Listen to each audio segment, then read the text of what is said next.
What's up and good morning, everybody. Dead by Daylight, The Walking Dead.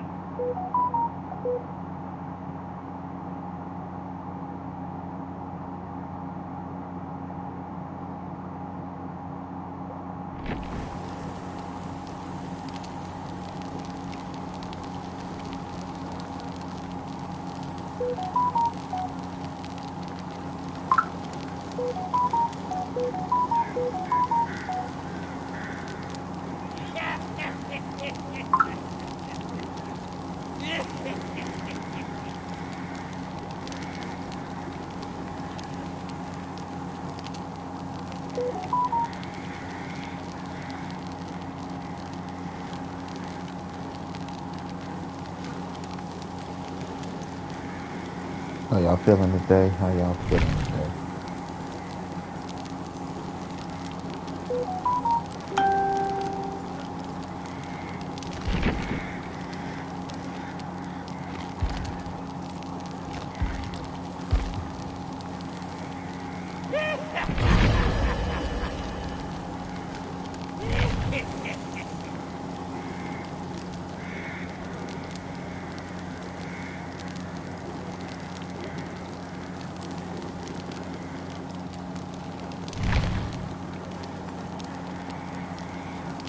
Okay.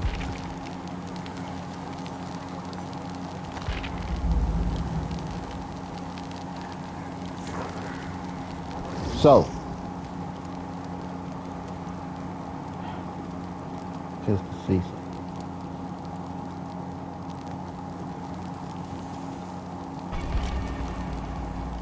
Play this for a little bit. Then we'll jump into Apex.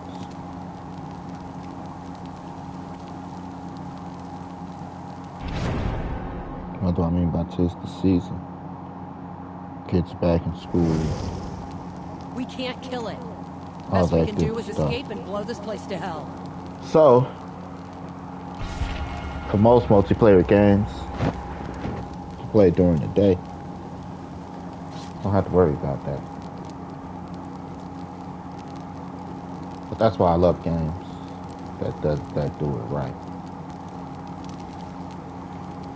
You know, because if you have an online only game, quotations, you know, you have to have bots. So they don't stop the show. You have a shitty game if your game requires multiple people to play. If it's a requirement, you got a shitty game. That's why I don't like games that pretend they don't have bots. Because once your fan base dies, so does your game. Fortunately, this isn't one of those games that don't have bots. Or claim that they don't have bots.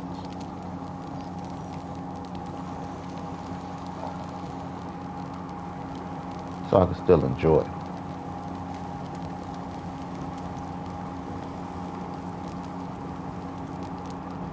I have no point in it, in pretending that you don't. To me, if you ask me, ain't no pretending. It ain't no point in pretending that you don't.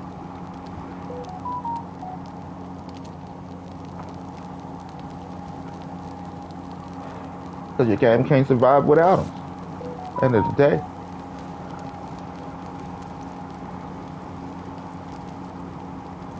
Why make a game nobody can play?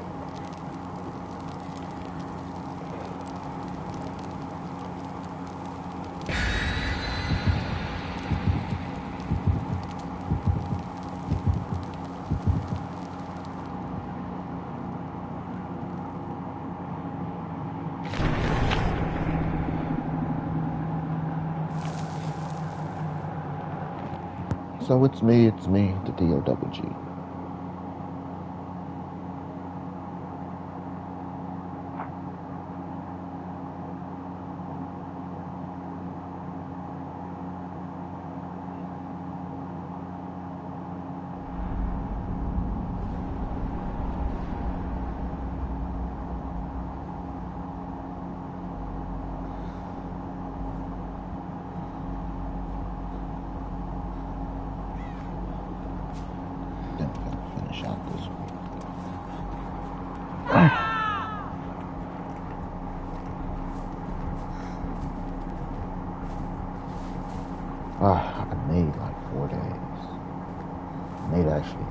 2 weeks vacation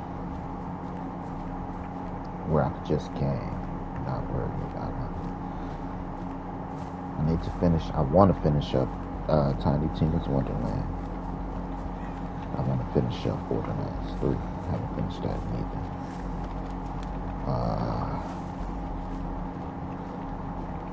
What are the games I got gotta be like super easy to finish? I ain't gonna say super easy, but like I'm right there. Borderlands 3, Tiny Tina's Wonderland. Tiny Tina's Wonderland, I gotta put in a little bit more work than Borderlands 3. But like Borderlands 3, I'm right there. I know I'm right there. I want to finish Tiny Tina's Wonderland. The gameplay sessions.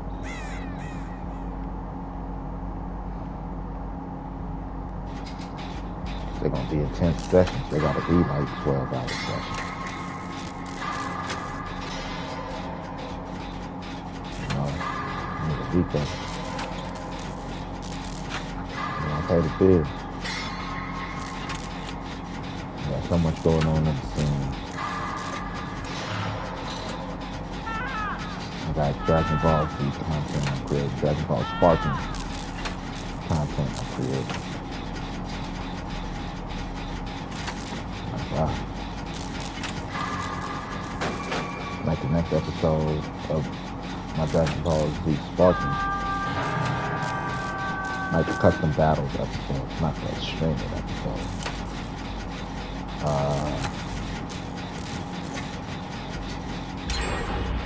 What's wrong?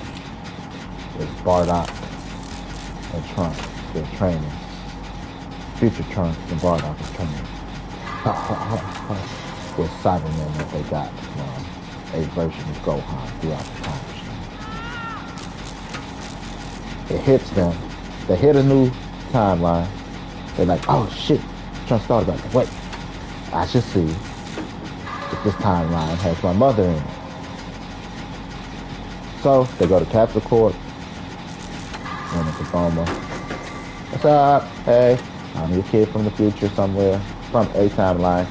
I need your help. Convince her about it, and she makes some upgrades. Well, a upgrade, not some. She makes a upgrade to the time machine.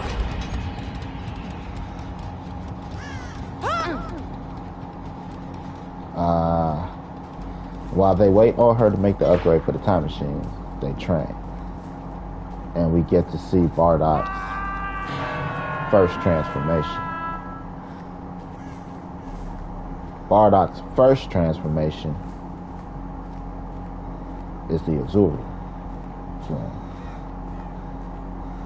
The Great Ape form.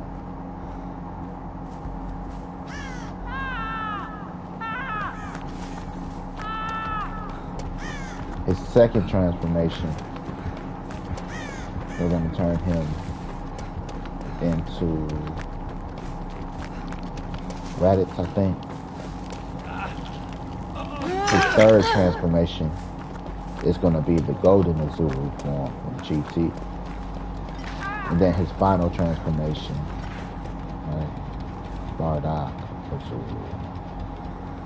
Raditz is his Super Saiyan 3. Golden Azuri is the Super Saiyan 4. And then Turles is going to be his Super Saiyan 5. His Super Saiyan God. You know, that's his Ultra Instinct.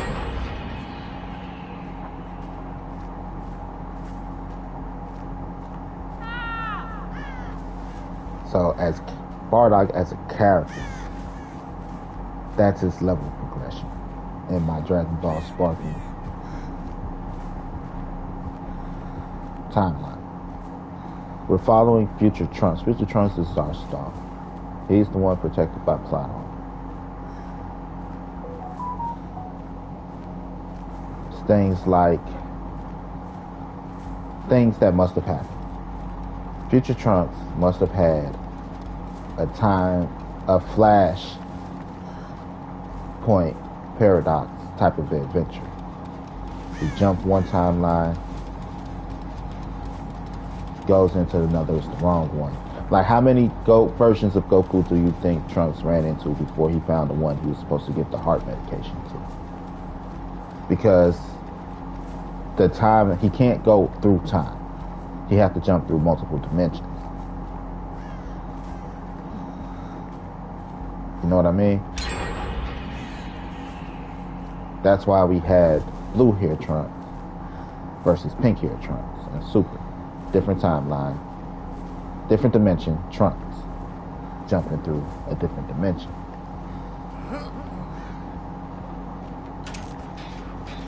So we're gonna do that.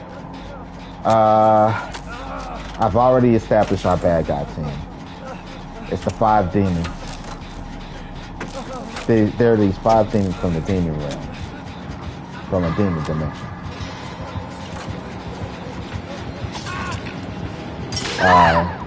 Shit. There's Super Janemba, the Bora, a big giant monster, Furious, and damn, I can't remember right now. Furious is their head. No, Super Janemba is the head. Technically. Furious is the strongest, but Super Janemba is the head. Why is Super Janemba the head? Because Super Janemba is the only one that could timeline hop. He could dimension hop with his dimensional shift.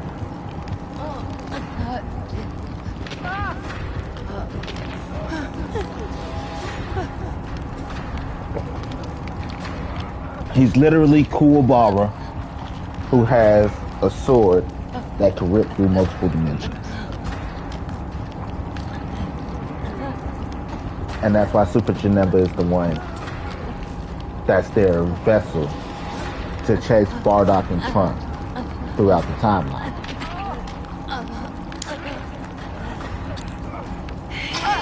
The androids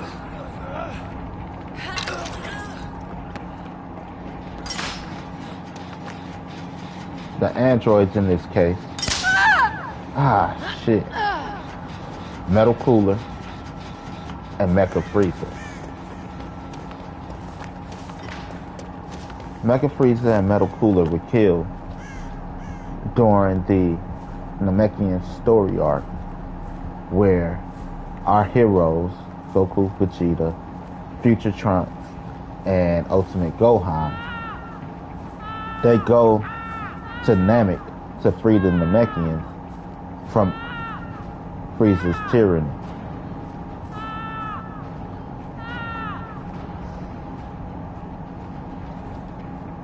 So, they go through that.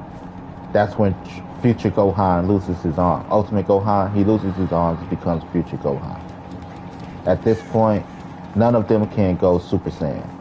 From Goku to Future Trunks. Nobody can go Super Saiyan. The way they defeat Frieza and get their Super Saiyan, the first to get their Super Saiyan form, they learn the Namekian fusion dance. Fusion, ha! And they form Gogeta. It's supposed to be Gogeta. They form Gogeta. And Gogeta goes Super Saiyan. It's the first one to go Super Saiyan.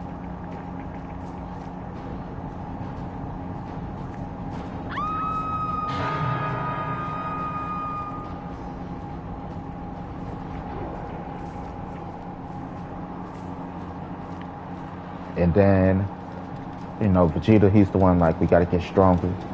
We can't rely on that shit. What if we get caught by ourselves? I'm never doing the fusion dance again. And technically that's the reason they lost.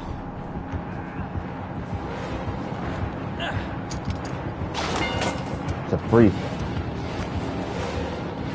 Because Vegeta forgot the fusion dance. To Metal Frieza and Robo Cool. And Metal Frieza, you know, Mecha Frieza and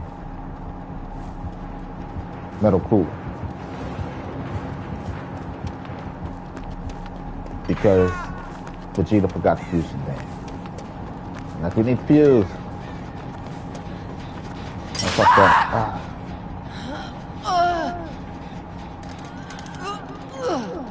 You know, like, we can't. Why? I never took the time to remember the dance. Told you I'll never do it again.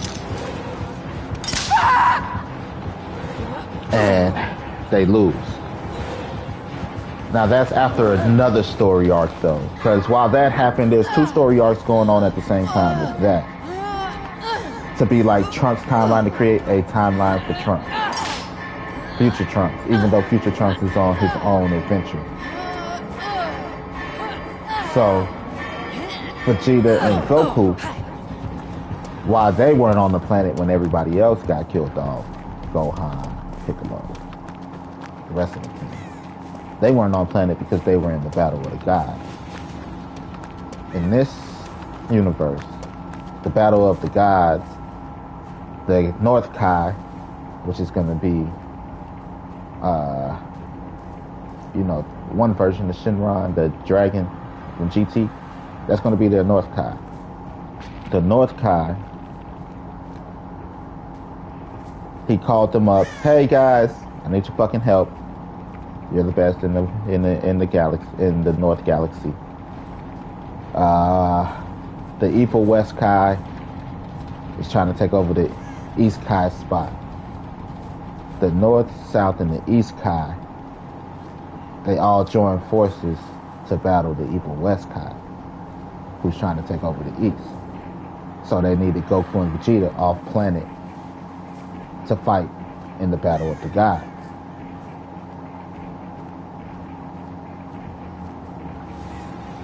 And that's when the androids called them all lacking.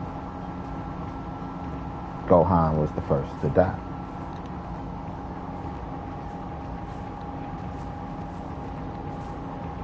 As a desperate escape, Bulma finished up her time machine she was building just in time, just because she's that smart. She finished it just in time. They didn't have a power source. The only power source that they deemed strong enough, that she deemed strong enough, is the power source from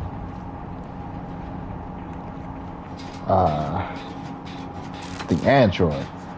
But they don't have the firepower nor the skills to go storm the Red Ribbon Army base. In this universe, the Frieza Force was and is backed by the Red Ribbon Army. So they did the only thing Dragon Ball does in order to create make sure we have the loophole where they can't wish them back with Dragon Balls. They had already used the Dragon Balls to come back alive one time. You know, the way these first Dragon Balls, that's as much as you get. So they gathered the Dragon Balls and wished for a power source for the time machine. But again, it's not tested and stuff. Summoning the Eternal Dragon caught the attentions of the android, and just as they showed up, Future Trunks popped into the timeline.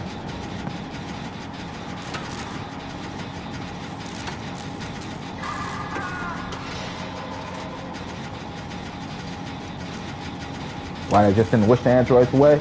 Because they're no punk bitches. We don't need any other reason other than that.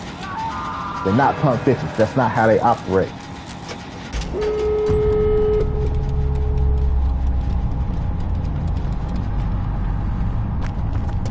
So, timeline hopping.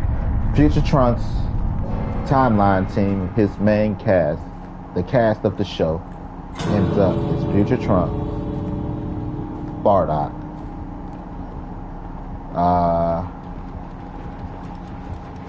Ultimate Gohan. It's a different Gohan, but Ultimate Gohan.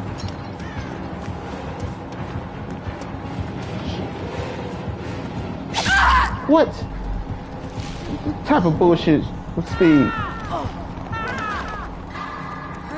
Ultimate Gohan, Vegito, and Gogeta.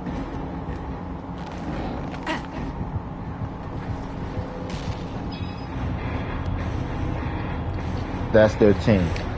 Now, I already have how the story arc is going to end. Most of my story arcs are going to end the same because I want to make them canon.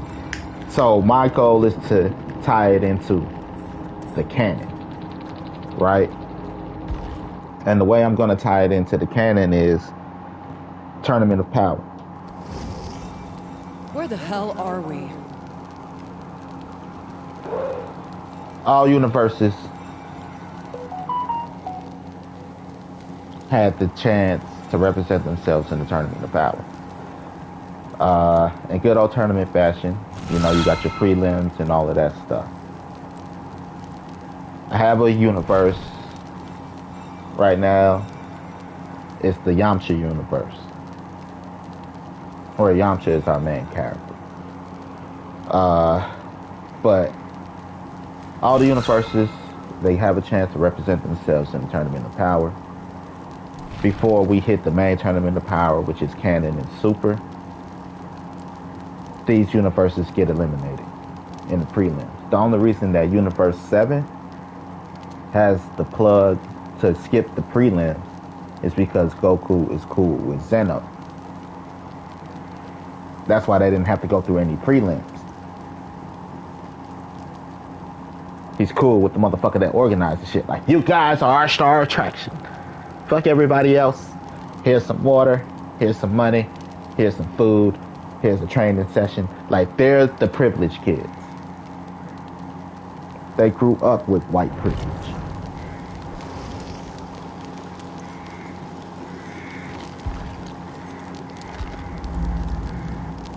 You know? So that's why we didn't have to see the prelims in Dragon Ball Super. But as of now, our future Trunks team, they lose to Jiren's universe. That thing is using tunnels. That's the universe that eliminated them. Again, taking us to the Tournament of Power arc, where Jiren's team lose, of course, to Universe 7. And we get a wish for all the erased universes to come back, saving all the universes I created.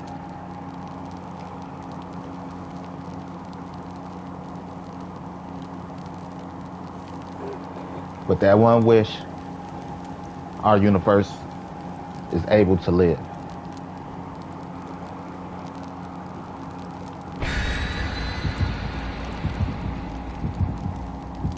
Making it canon. Future Trunks himself, like Dragon Ball Super. Here's how I love Dragon Ball Super, and the contradiction of the Dragon Ball multiverse. The Dragon Ball multiverse is official, just to say that they're unofficial. It's official to say that they're no longer, you know, that they exist. We know they existed in Dragon Ball Z. Future Trunks and Cell creates a multiverse. Cell is from a different universe than Future Trunks. Future Trunks is from a different universe than our cast. That's 3 universes just in the Dragon Ball Z story arc. And then we got another Future Trunks and Super, making 4. And then we got the timeline from Black came from 5. Bardock has his own timeline, technically, which to me, the Bardock timeline is the movie timeline. The Dragon Ball Z movie. Starts with Bardock. We go back to adult Goku and the Tree of Might. That's our Saiyan saga.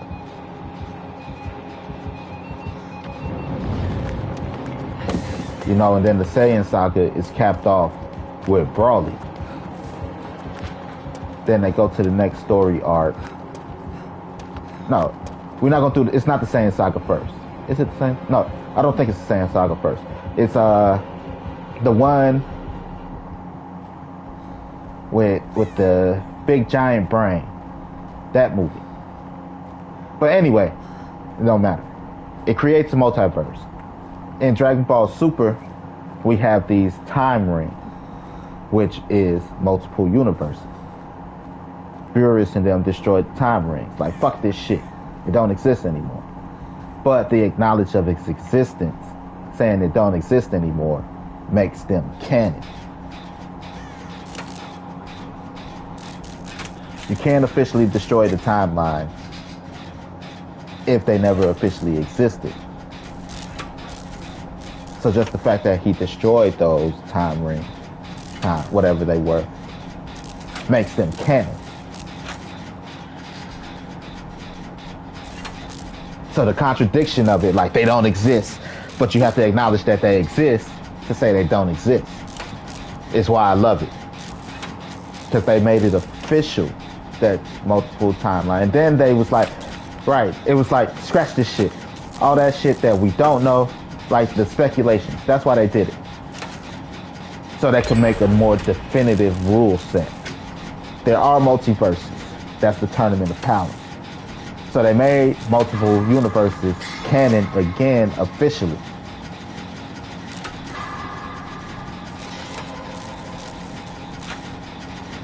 That's why the writing of Dragon Ball Super is fucking dope. You know?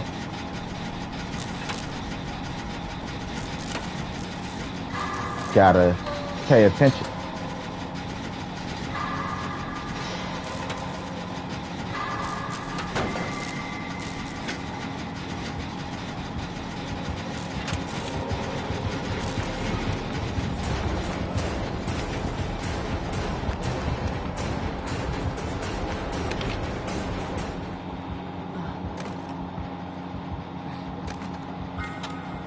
Can't say it don't exist.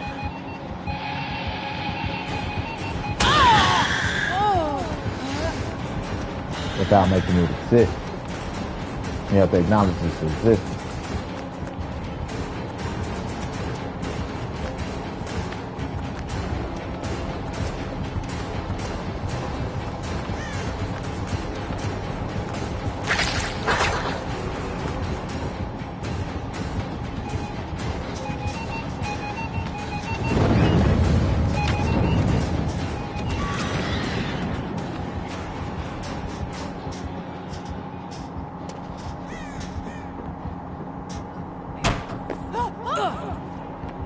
That's my Dragon Ball universe, my Dragon Ball Z universe I'm working on. But they all end the same. They all lose to one of the teams we know in the Tournament of Power.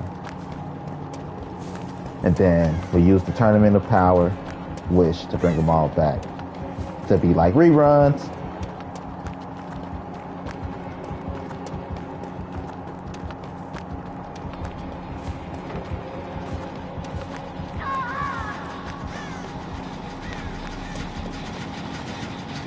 Like they can exist again. So I got a universe with Team Wolfang Fist, which that universe is the heart of Dragon Ball Z. Of Dragon Ball Z. The Future Trunks universe is the heart of Dragon Ball. There's two different hearts. The heart of Dragon Ball Z is that it's about overcoming your limits, overcoming and elevating yourself to the next level. That's what the heart of Dragon Ball Z is. The heart of Dragon Ball is the adventure. They kind of move away from the adventure in Dragon Ball Z to focus more on the action.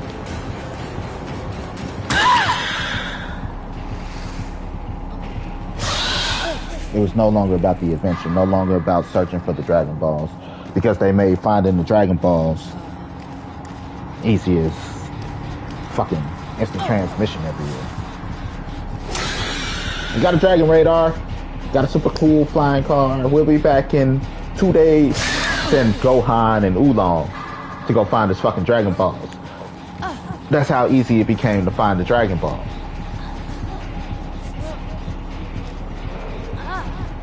They just added tension and reasons to fight in Dragon Ball Z.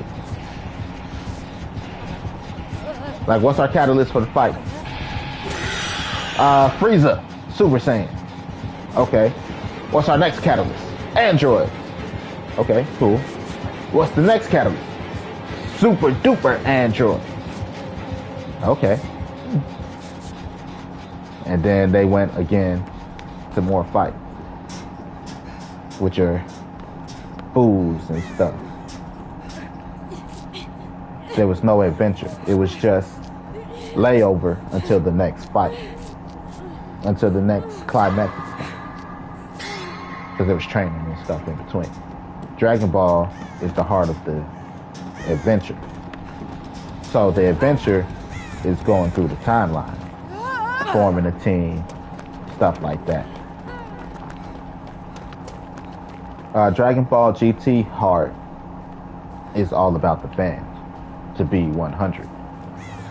It's about, well, Dragon Ball GT is about the future. It's not necessarily about the fans. It's about the future. What I mean by Dragon Ball GT is about the future.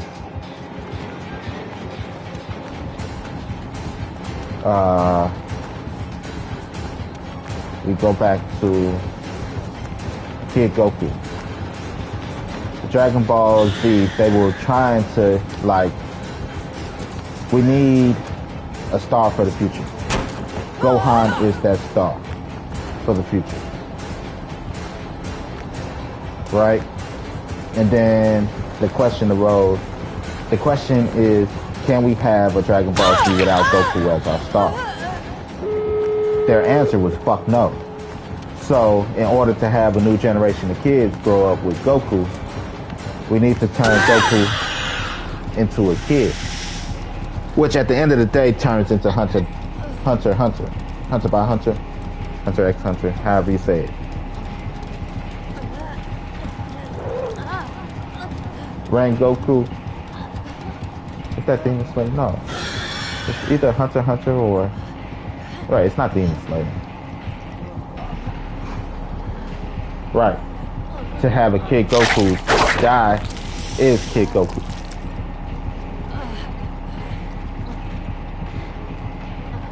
But that's different. So yeah, Dragon Ball GT was, how do we have a new generation of kids grow up with Goku? They're like, that's why they made Goku a kid. And they tried to go back to the adventure of searching the cosmos. You know, like this time let's try to cater to the chicks a little bit. Making, you know, Pan and Bra and all of them like more noticeable and noteworthy. Add in some chicks this time. Make something the chicks are like. That's why Pan was the main part of the adventure.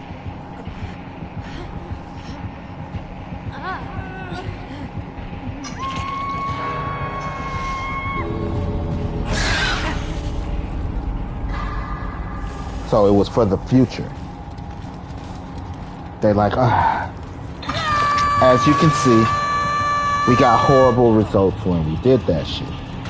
So, let's give them more of what they like. Dragon Ball Super is fan service.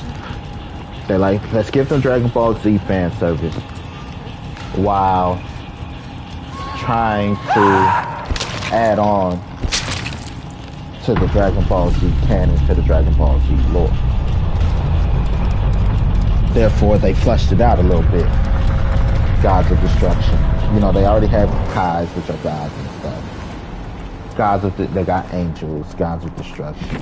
They corrected the timeline paradox shit. They played all the old hits.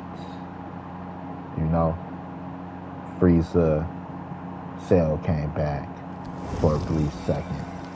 The androids played a big part. Broly. They gave you all the hits. Things that technically wasn't canon, they made canon. Things like that. to flesh out the ideas that came in Dragon Ball Z.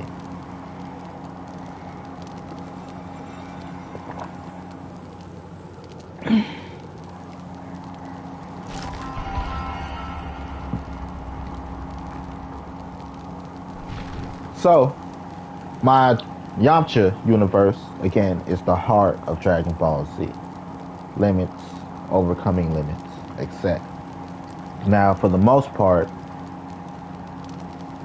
okay, it's not really Dragon Ball. It is overcoming limits, things of that sort.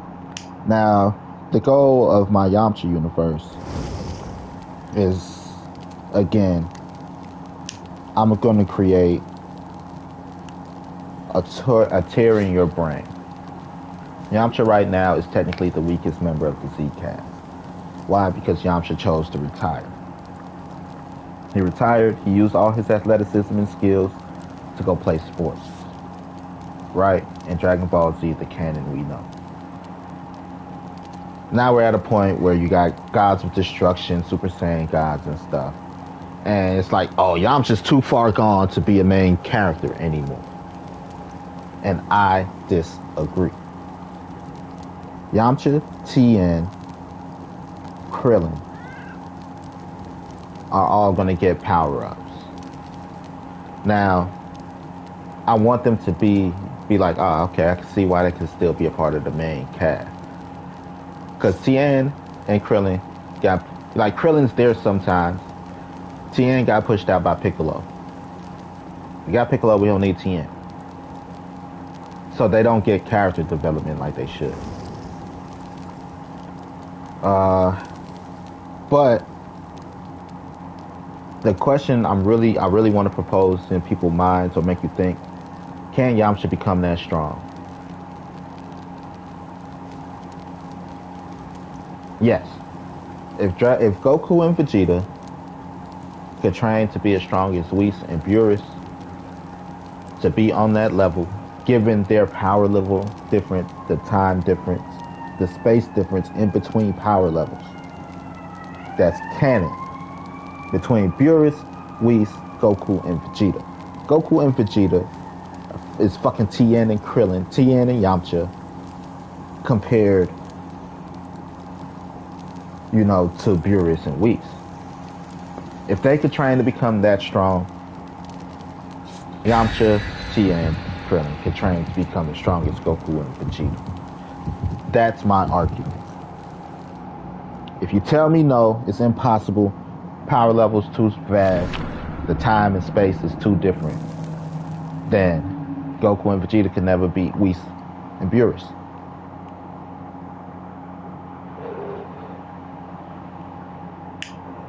They have centuries upon centuries of training to gain their power level. No way Goku and Vegeta just pop up on that power level like that.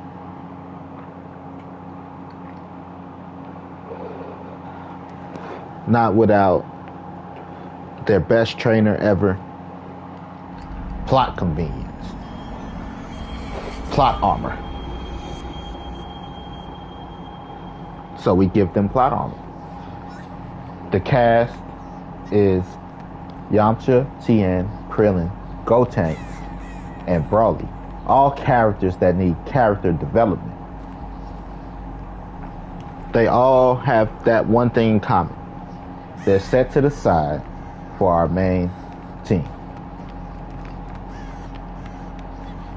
They have no plot. They have no character development. Gotenks is a special character that only comes out a few times. Broly's only been used once.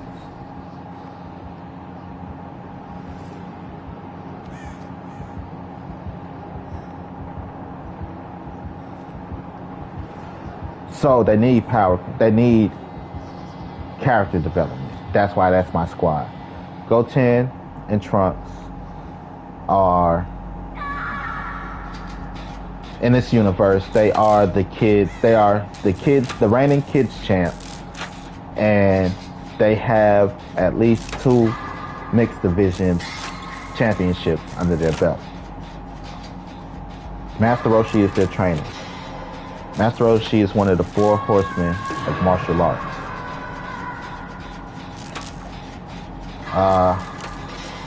So Broly, again, he's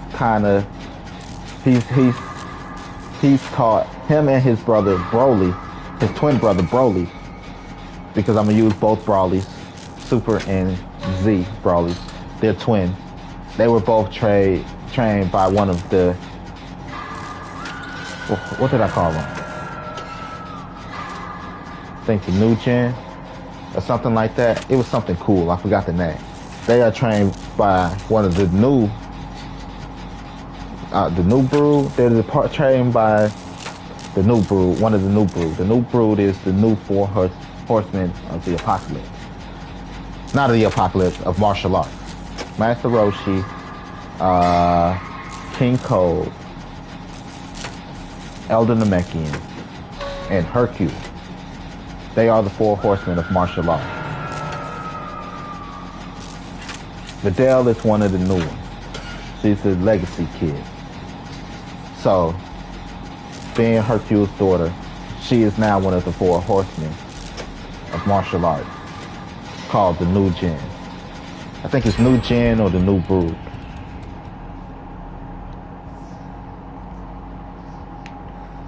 Anyway, Yamcha Tien, like Broly was trained by Videl. Videl, he ended up fighting his brother because his brother was more so bloodlust versus him. You know, he's like, I fight because, you know, I fight. Like, you fight for murder, mayhem. You enjoyed that comes with it. You know what I mean? So, he split off from them and he goes seek out Master Roshi because Master Roshi is world famous martial artist, Master Roshi. You know, he only trained a few more people. He only trained a few people.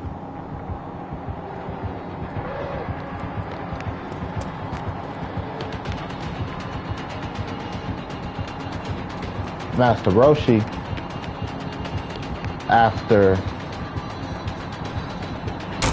a tournament, kind of like the Tournament of Power, decides to quit martial arts. Because, even though I'm going to break it in slowly, he quit martial arts because him and the other 4 horsemen of martial arts, they are now immortals. In the last tournament that they were in, the Elder Namekian was just about mortally wounded. The reward for winning the tournament is basically the Super Dragon Ball, right? And they get one wish. With that wish, in order for Elder Namekian to live, you know, because he was beyond saving. You know, they couldn't save his life. He was beyond that. It was to what you call it. They had to wish for immortality so that he can't die. And Hercule made the wish. He made the wish for all of them to be immortal. And because even though he could get injured, there is no real stakes in fighting, which is martial arts, is a way to defend yourself. He retired and chose to never fight again. And he became one of the world's greatest trainers. So they all go there for various reasons. Krillin, he went there because, you know, he's on the tournament circuit and stuff. And his last, not even in a fight, in a tournament fight, he got beat by the current martial arts champ on the street because he hit on his girl. That martial arts champ is Goku. He hit on Goku's girl, not knowing it was Goku's girl. Goku beat him up in the street and embarrassed him. And now he's not taken serious on the tournament circuit. You know, because of how embarrassing it was to lose like that. So he goes seek out Master Roshi to train. Tien was already being trained by Master Roshi. And Yamcha, he went because his last tournament he fought in, he lost to Vegeta. And he hit the limits of his training. So he's seeking out more help to get stronger. So that way we can still have our main characters in and stuff like that. Gotenks and Trunks were trained by Elder Namekian. Like I said, Broly was trained by Videl. And that's our team. Now, Goten and Trunks, they were all in the sparring session. Like, they could transform only after they fuse. That's the only time they can hit Super Saiyan at this point. They can't hit Super Saiyan individually, I think. Is that? Yeah. That's how I want to do it. They can't hit Super Saiyan individually. But in the training session one day, Broly was hulking out. And in order to try to get Broly under control and to fight Broly, they had to fuse. They fuse, they go Super Saiyan, they fight Broly. They finally, you know, by, we're going to say luck at this point, because I want to be like Broly is their tank, he's their Incredible Hulk. They incapacitate Broly. Now, Broly, he's Broly. His twin is Broly. The way you say it. You know, like, is it Broly or Broly? So, they incapacitate Broly, turning into Gotenks, Super Saiyan Gotenks. But it pushed them to their max, their limit. They never pushed their strength that far. And in pushing themselves that far, for a brief period of time, they end up stuck fused as Gotenks, giving us Gotenks as a character, to develop Gotenks as a character.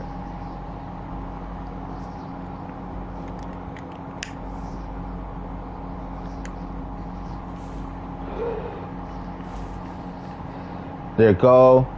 So we're going to base everything around that, around them coming together to be trained by Master Roshi. After they're trained by Master Roshi, the plot device to keep the plot moving forward is tournament. They're on the tournament circuit. You know, tag team tournaments, individual tournaments, team tournaments. Just to be like, to have different power levels, to have fan service of different characters that familiar characters.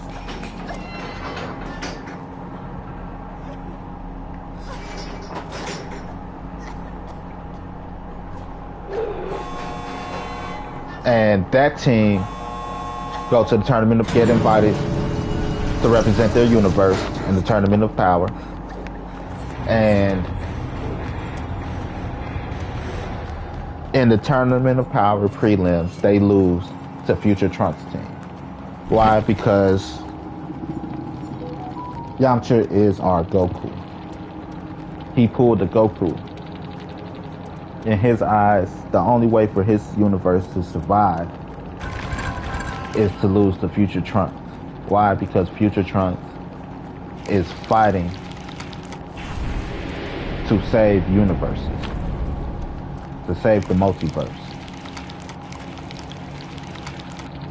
That's how important that's and a power level that has nothing to do with power. It comes down to power of plot. And Future Trunks is the second most important character behind Goku, because Future Trunks represents the multiverse. He represents a Dragon Ball multiverse. Without Future Trunks, things like Daima and GT are one and done and aren't canon. They can't be considered canon. But the fact that multiple Trunks represent multiple universes within every main timeline, every, Z Super, he is the link to multiple universes. He's that important, which is why Yamcha, even though him and Trunks are, he probably out-edged Trunks in this point in that universe a little bit. He gives in, let his universe be destroyed. He's like, you know what? He pulls a Goku with Cell. You win. I give up. Like what? Like when it comes down to it, we're just fighting to be stronger here. But you're fighting for a different cause. You're fighting for a more noble cause.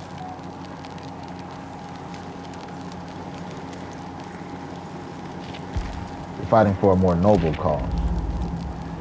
And in fighting for that noble cause, you deserve to move forward. Allowing future Trunks to move on and again fight main timeline characters as in Universe 6.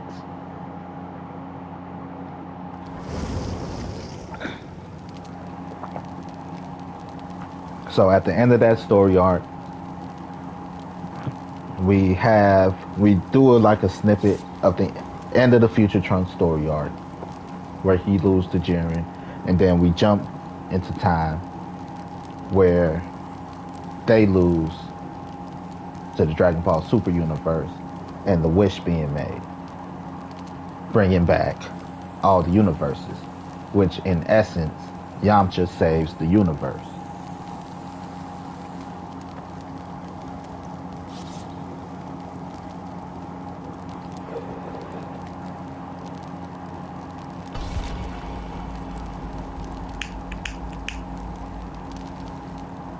Making him that dope.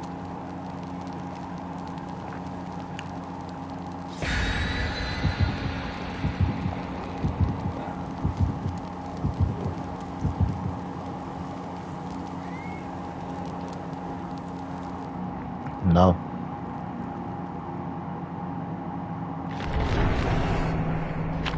Like Yamcha and Yajirobe.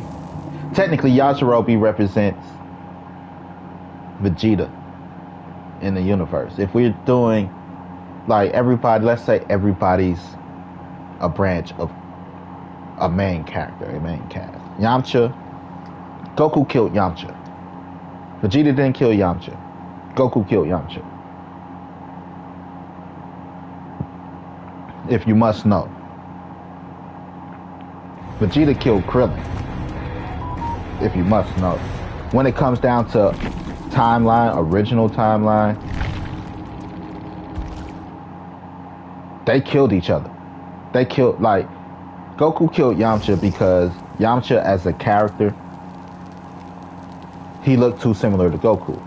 Even as a kid, as somebody like, when I'm first trying to really get into Dragon Ball Z, I'm like, which one's Goku? At first you get them confused. Like, that ain't Goku.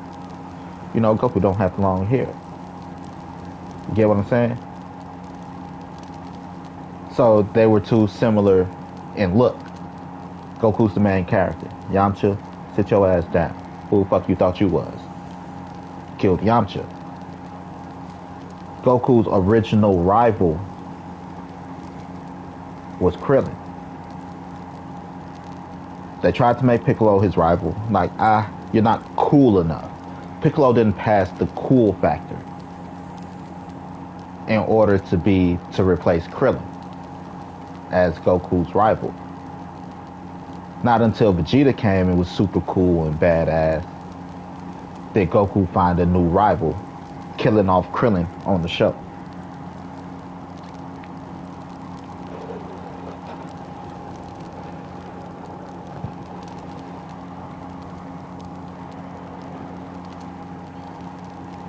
to approach it as a writer, as an adult, it was that.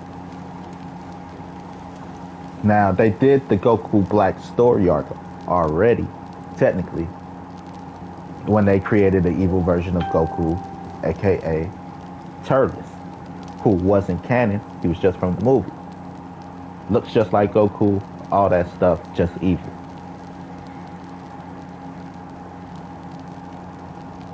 You know, you gotta look at all of this shit and how it's made.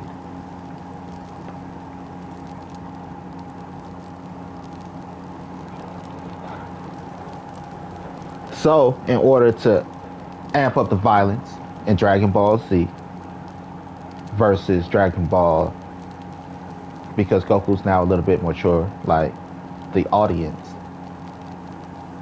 gotta amp up the violence. The only way to amp up the violence is to have characters that technically aren't characters. That's why they sent in the murder bots. There's two ways to have gratuitous violence within your stories. One, zombies. Two, murder bots. Zombies are technically not alive. So you can't kill something that's not alive, allowing you to have more murder. Robots aren't alive, allowing you to have more murder.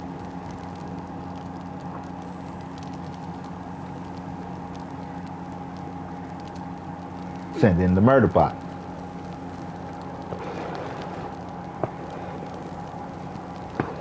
You know, and like I said, Dragon Ball Z, they're like, we got to think about the future. You know, what if people get tired of Goku? What are we going to do? Now, well, we can always go with Gohan. Gohan could lead in the next generation. Like, we'll see. Eventually, in between Z and GT, they came to the conclusion that Dragon Ball Z won't last without Goku. Dragon Ball won't last without Goku. Goku is Dragon Ball.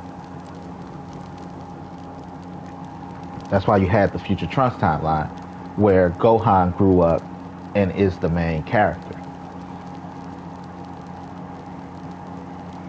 They probably tested with, screen tested, stuff like that. And they're like, it was cool and all, but where the fuck is Goku? Send in Future Trunks in time to go get Goku. We need Goku.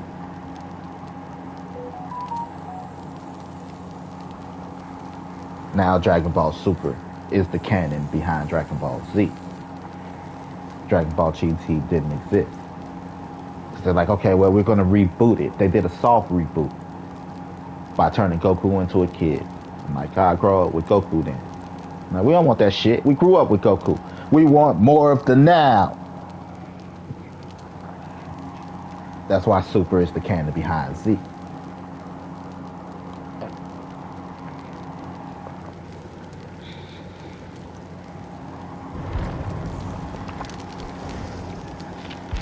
I don't want to play that.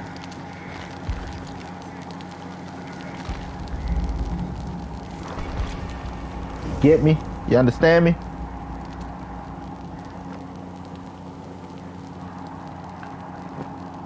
Like, he is the canon. So, those are my two universes right now. We should get the hell out of here while we can. The Yamcha universe and the Future Trunks universe.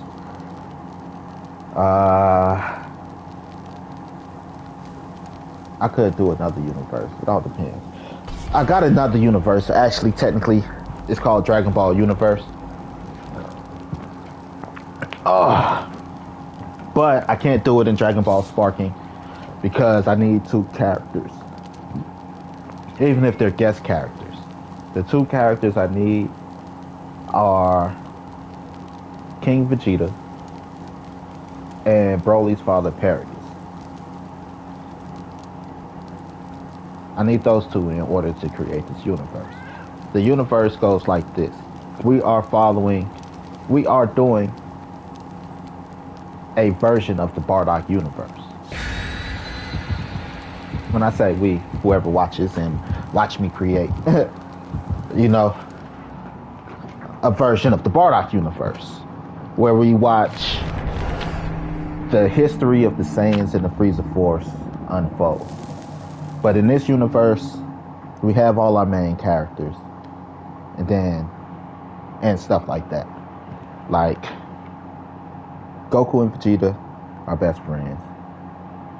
Bardock and King Vegeta, they're best friends. You got Frieza, Cooler, King Cold, even throwing Frost in there later. Throwing Gohan later. Trunks later. Things like that. But Goku, Vegeta, Cooler, Frieza, Broly, and I'll add one more for the Frieza Force. Maybe Captain Ginyu. Not Captain Ginyu. Captain Ginyu is a higher up. We'll add one more from the Frieza Force to be like, this is our cast of adventurers. Because when we start, they're working together. We're starting where the Frieza Force and the Saiyans are forming an alliance. And again, Future Trunks come in to add tension. Future Trunks come in and he's all like, I need to find Goku and give him this heart medication. Like, shit. Wrong timeline.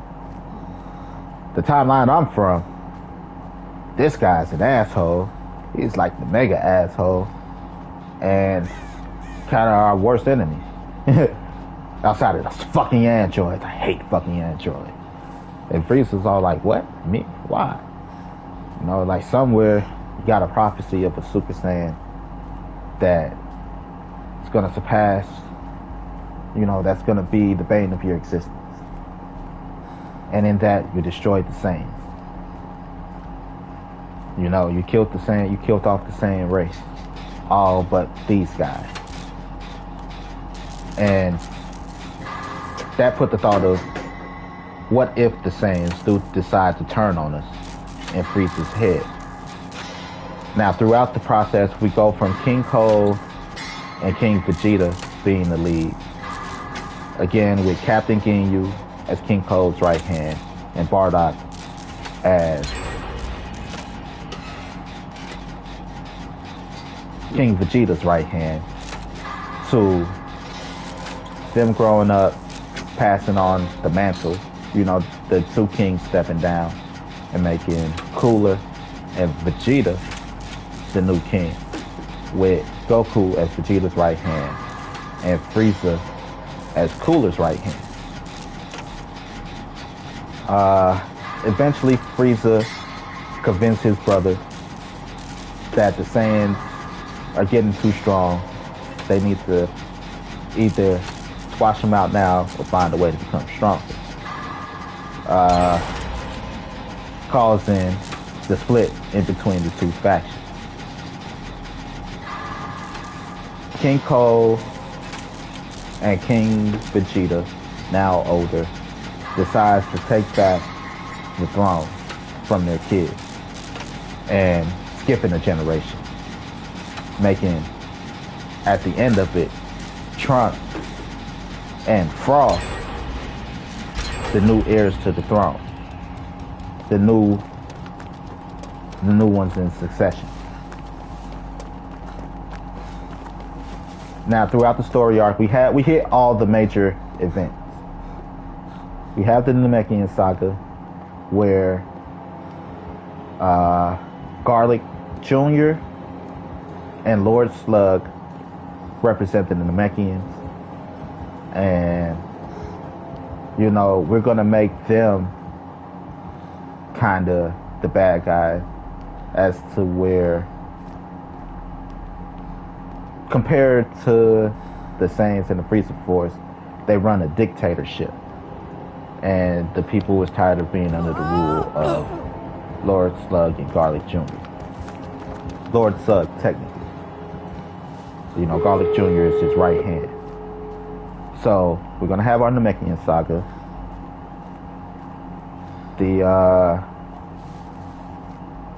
Saiyans where Goku and Vegeta ascend to the next level. But for now, we'll skip that. We'll have our Android saga where Frieza, because the Frieza Force are the brain.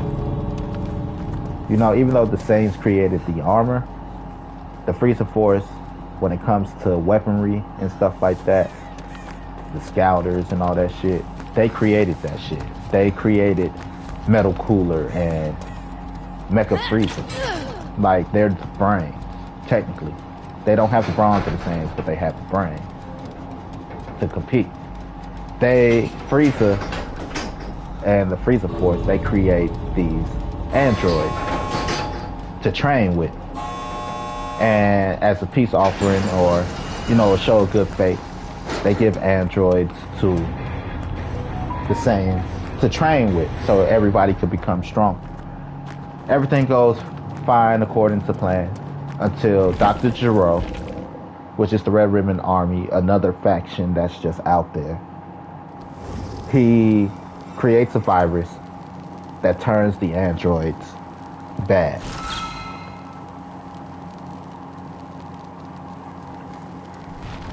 And as a combination of Cyberman and Android, the Red Ribbon Army creates Cell. So we can have that. And then we go into our Gods of Destruction story arc, where they have to defend their universe against the Gods of Destruction. There's two Gods of Destruction: Majin Buu and Beerus.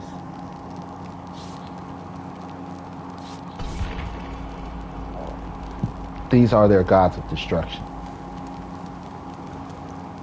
We're going to do Kid Buu as the God of Destruction, and then Fat Buu, he's going to be his angel.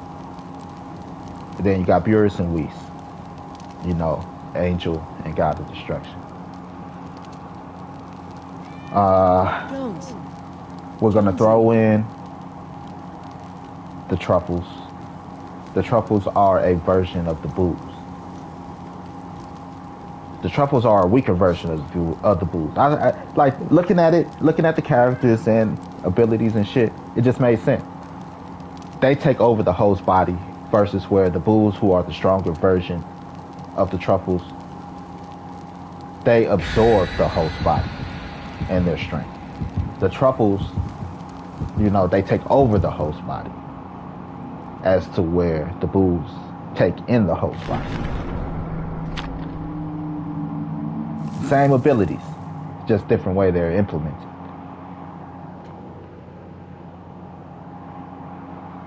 So that creates another friction again between the Frieza Force and the Saiyans, because the Saiyans, you know, Vegeta at this point, this is when Vegeta's ruling. He decides to kind of form an alliance with the Truffles, and the Frieza Force kind of got the Boos on their side before the whole God of Destruction thing. And, you know, you see the influence of each on each type of shit. But anyway, we're going to hit all the high notes. We're going to give it a little twist to make it familiar but new.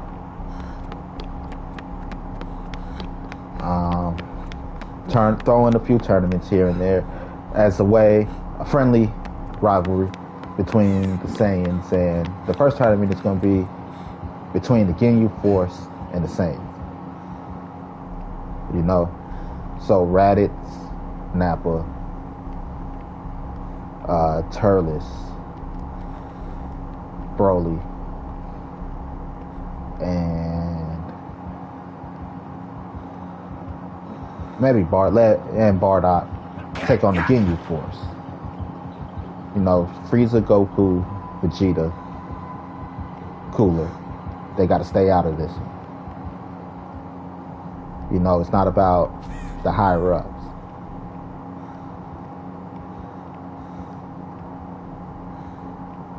So, Ginyu Force versus those Saiyans. That's our first tournament. Just to be like, friendly sparring match. The winner gets to call the next play, the next move.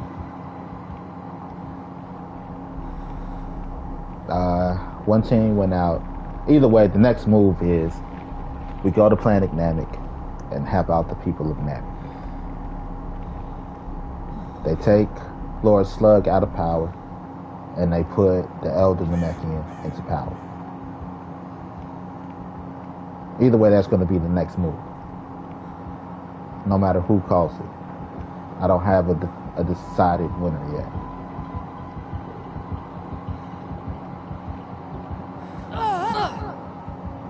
Actually, I think the Saiyans are going to win. I'm going to have Broly Hulk out a little bit and like nobody see it coming because Broly's not that.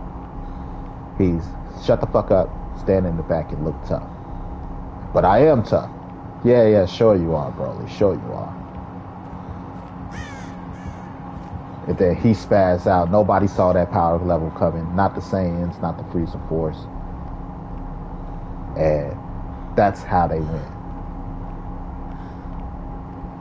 Get a good joke.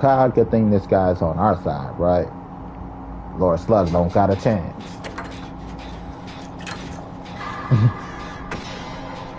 We'll have Gamma 1 and Gamma 2 fight on behalf of Lord Slug and the Namekians because we're going to say they're protected by the Red Ribbon Army. So Gamma 1, Gamma 2, and Android 16.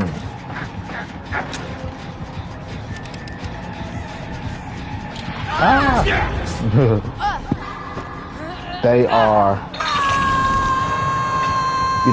they're protected by the Red Ribbon Army. So we could have some one-off characters represent the Red Ribbon Army, led by Gamma 1 and Gamma 2. For our main characters to fight.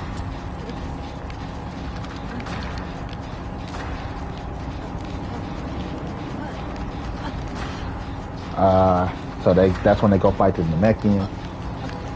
Gamma 1, Gamma 2, Lord Slug, Garlic Jr. We gotta throw in one more person. Piccolo and Nail are gonna be, they're good guys.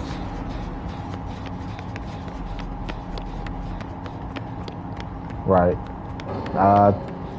The way we have appearances by former characters that's no longer technically part of the story, our Krillins, our Piccolos, our Yamchas, our Tien. They, again, everything takes place basically on Planet Vegeta, but Planet Vegeta it's a sovereign planet where any race of people seeking salvation can come and live. So we're going to have Namekians and humans on Planet Vegeta. Again, tournaments and things like that, opening it up to the public. They will have a few tournaments, right? So that they still can exist. It's just not about them.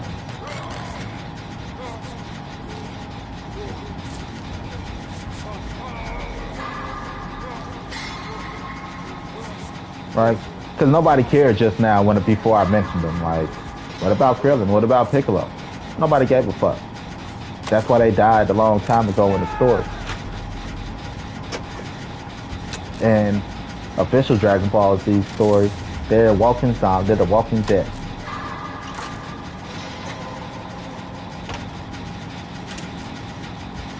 Piccolo is only relevant because of Gohan.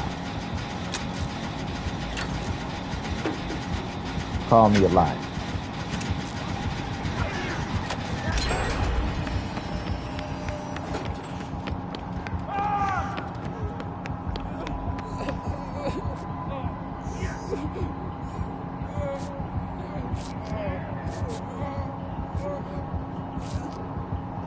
Right? If he wasn't Gohan's mentor, they'd throw Piccolo to the side a long time ago. But they can't because they chose not to throw Piccolo to the side once they went and made Dende the guardian of Earth.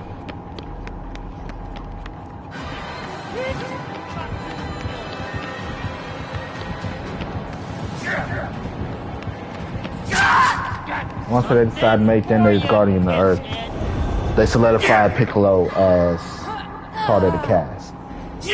Because they could have, that was their time to be like, you know what? It's time to get rid of Piccolo, give him a passive role, and turn him into the guardian of Earth. So they created a plot convenient where it's like he's from the Warrior Clan, not the Dragon Clan. That nigga, he is the Dragon Ball Z member, right?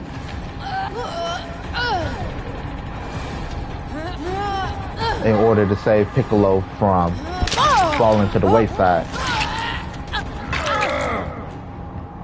Then they attached him to Gohan.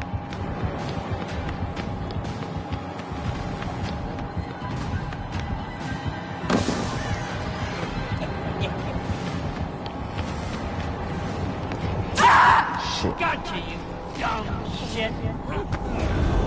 Then they attached him to Gohan. You're mine.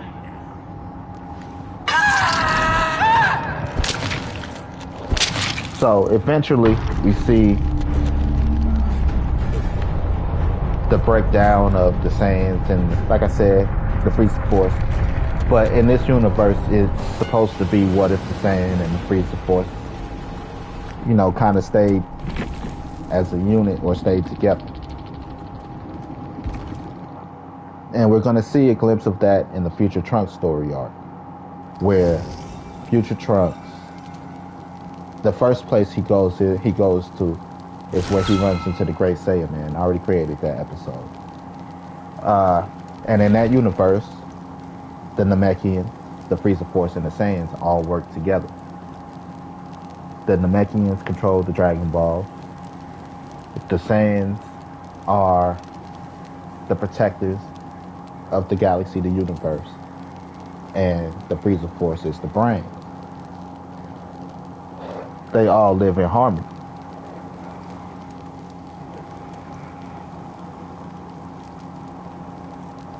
So that's kind of going to be the ultimate goal. Try to make that pan out. But again, that's going to pan out with them skipping a generation, which is Vegeta and Frieza, and the bitter hatred we have of them towards each other due to Dragon Ball Z and Super. And we skip them, like, y'all gotta calm that shit down. And we go to we go to Trunks and Frost as the new heirs to the throne. And those two seeing how they work together and the chaos that ensues when they're not working together, decides to do their best to keep the peace between the two. And then the Namekians and Dende. And that's their beginning for a brighter future. Frost at that point is going to be Frieza's kid.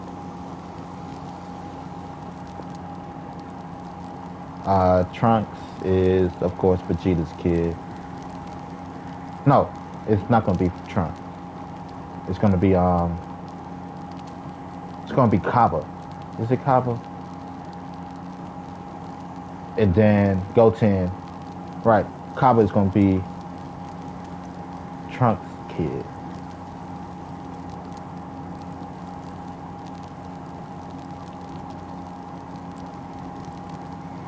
Right. I'm trying to remember how it goes. I think it's going to be Kaba because, again, they're going to skip a few. Maybe. I don't know. I got to figure it out once I get to see the characters in my face and shit again. But because Trunks and Gohan are going to exist eventually. We're going to go from Vegeta, it's going to go King Vegeta, Vegeta, and then Vegeta, Trunks, and Trunks to Kale, Khalifa, one of them.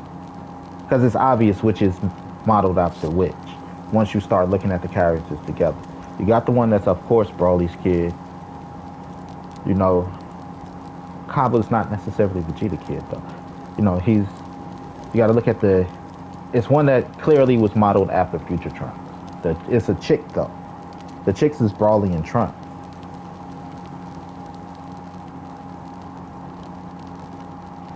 Hairstyle, shit like that, you like, yeah, that's Trunks' kid.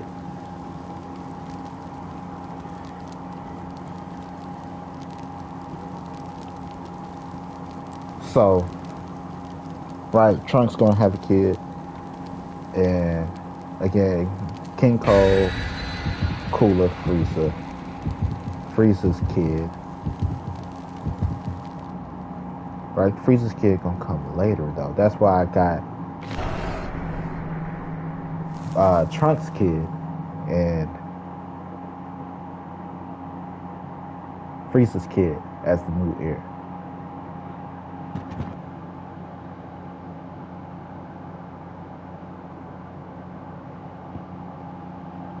Right, because Cooler and Vegeta gonna rule, and then it's the next generation after them.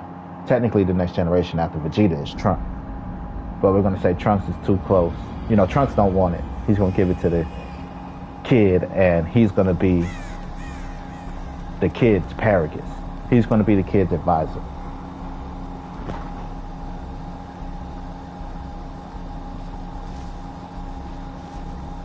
Right, like Trunks, right, because he's older at this point, old enough to have kids himself. Like, I decline. We're gonna let the kids, we'll let them grow up together, face their adversities together, and when they grow up, they'll be the rulers. I'm fine, you're advisor then. You're the royal vizier. You're the grand vizier. You know? So, the next generation, they grow up together.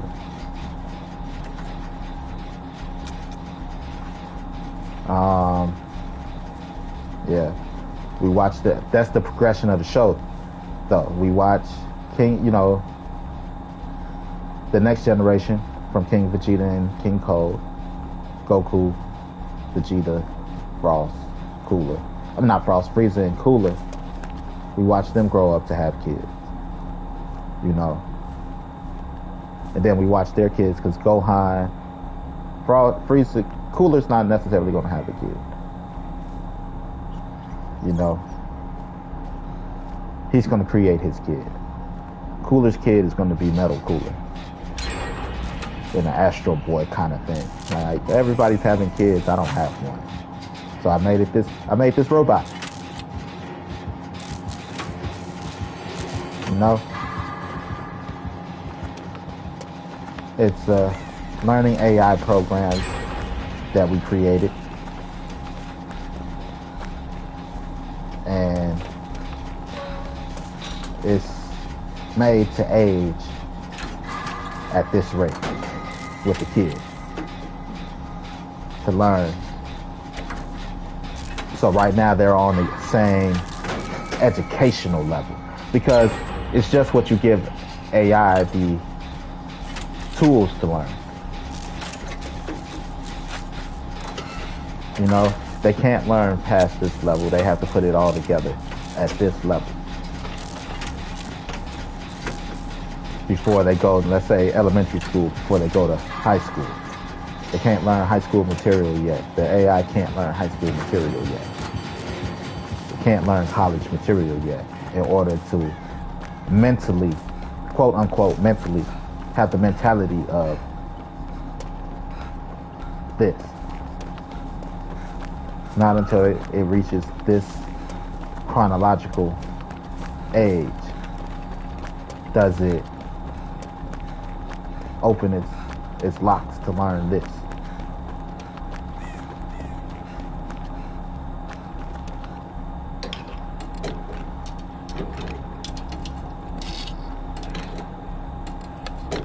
So he created Metal Cooler.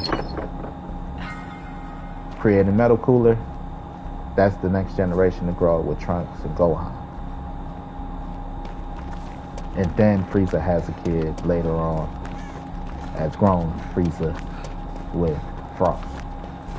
So they skip Trunks, Gohan, and Metal Cooler as the next heirs, type shit, to go to the kid. So that the kids can grow up to love the shit.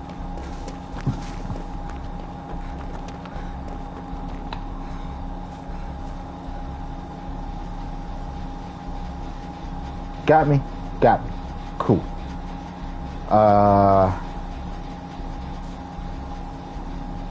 That's that. So I got a whole timeline to be like how long each story arc could take to show progression of time, things like that. Again, Future Trunks came in to throw in some conflict. Hey guys, fuck is Goku? I gotta get him this. Fuck. Wrong timeline again, ain't I? King Vegeta and King Code, you guys aren't supposed to be here. Let's see my checklist. Nope, you guys aren't on the checklist. Fuck. Gotta let my time machine, cool down, to regenerate. Gotta let it recharge. So, lunch?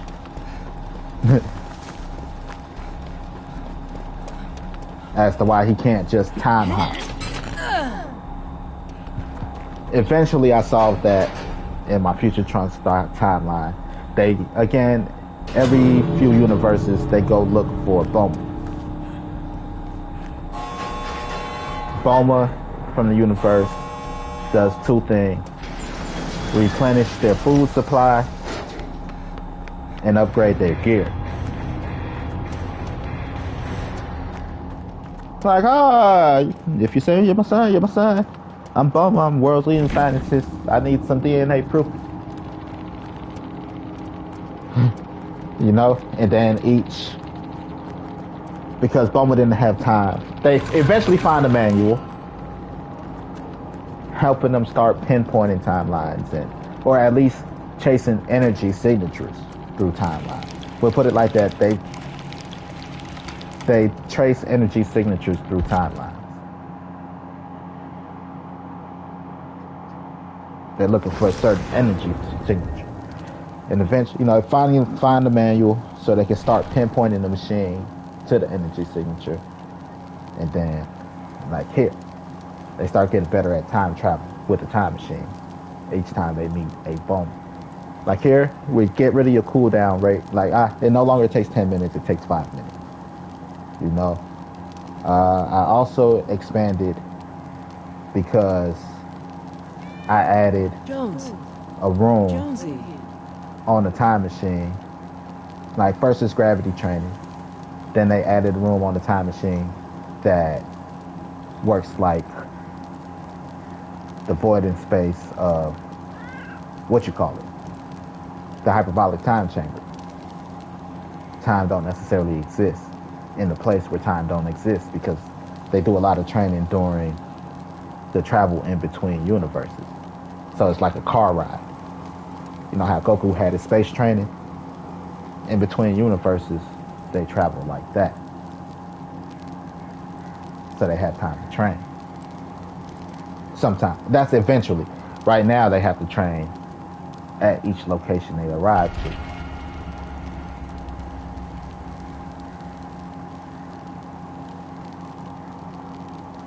So eventually, add gravity. They upgrade the ship, bigger ship. We need more people. We need to fit more people. They upgrade the ship, fit more people.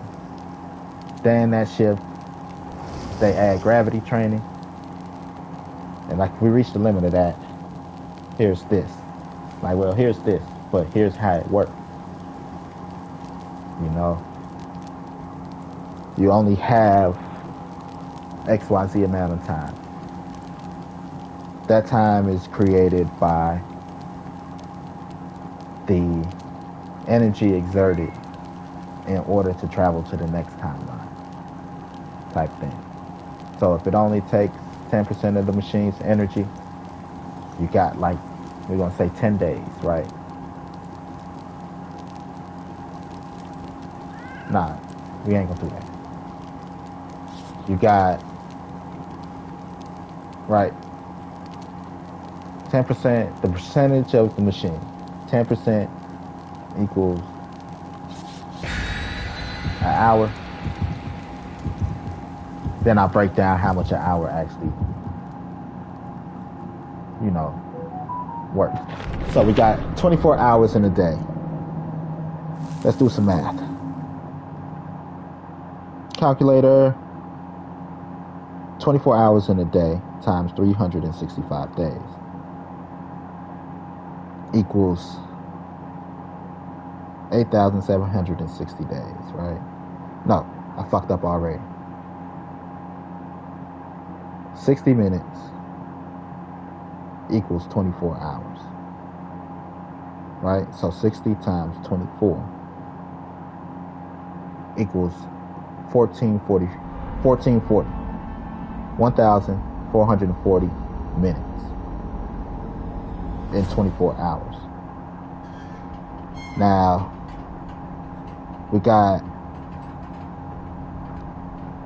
8,760 hours, right? So we multiply 8,760 times 1,440, given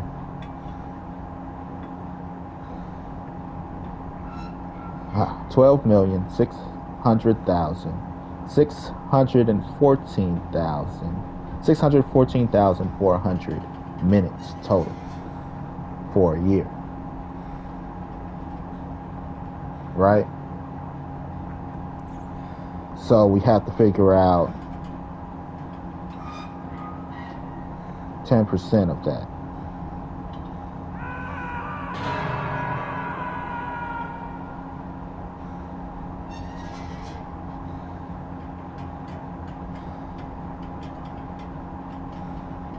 I think that's that. I don't know.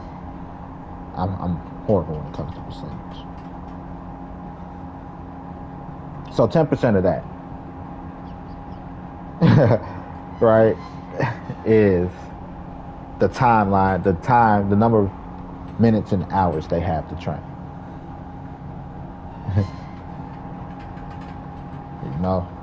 Be like 10%, right? Wait, because they can only use it for 24 hours. I'm stupid. Math. Order of operation. Right? 60 times 24 again equals 1440. Right? And then we find 10% of that divided by 0.10. I'm stupid.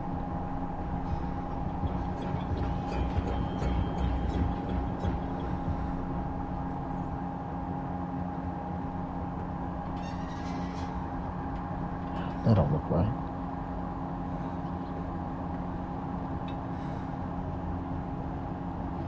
$144 minutes. I'm stupid. I don't know why I just didn't, right? It's 144 minutes.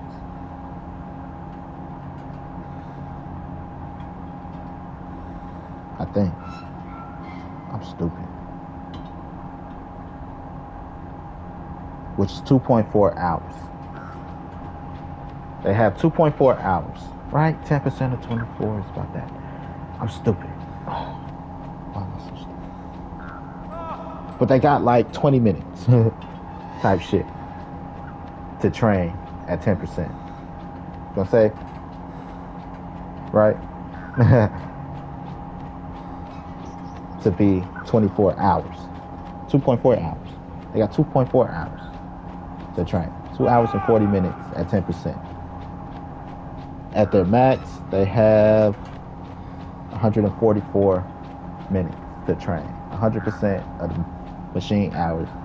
It takes 24 in-world hours to get from point A to point B at 100% using their power, the time machine, to travel distance, you know, in between timelines, point A to B, 24 hours. That's the max they could train in this hyperbolic time chamber on the time machine. To be like math be math. To give them a limit. You'd be like, they can't be, they're not OP.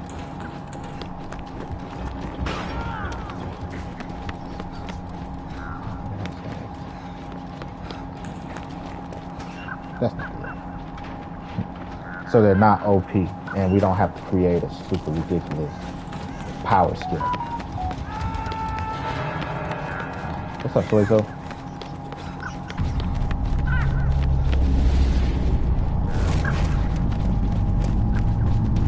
Math, I hate math. Because there's so many different factors you gotta factor into math. To be like the equation. Because you have to have the equation in order to plug in the numbers right. No matter how much you do math right, addition, subtraction, multiplication, division, if the formula's not right, then it's just not right.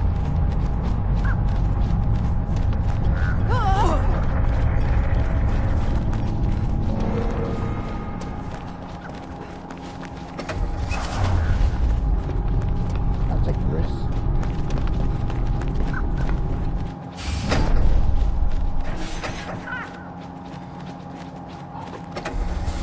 You understand what I'm saying? Formula's just not right. So your numbers will never be right, no matter how good you are at counting and shit. Where are you, buddy?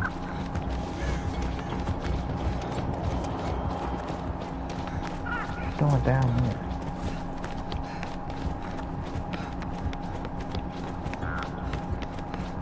How the hell? Where's that go?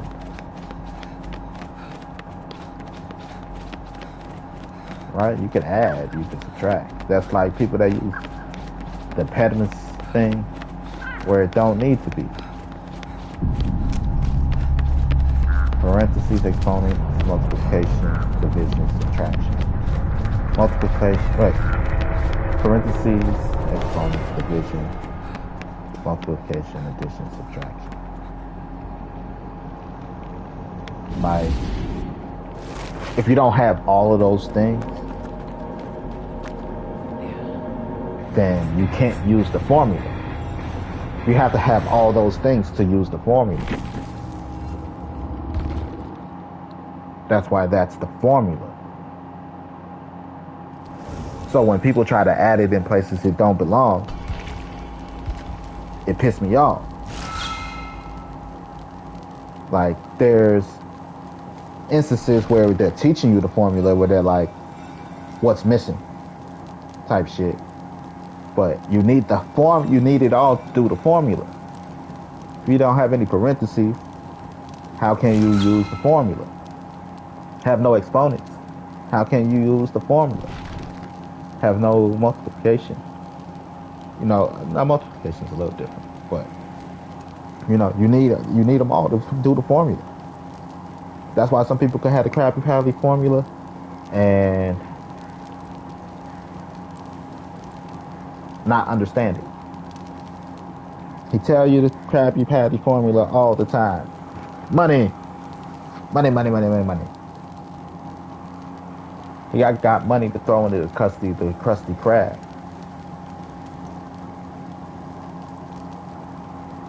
The Krusty Krab is successful because I got money to throw into it.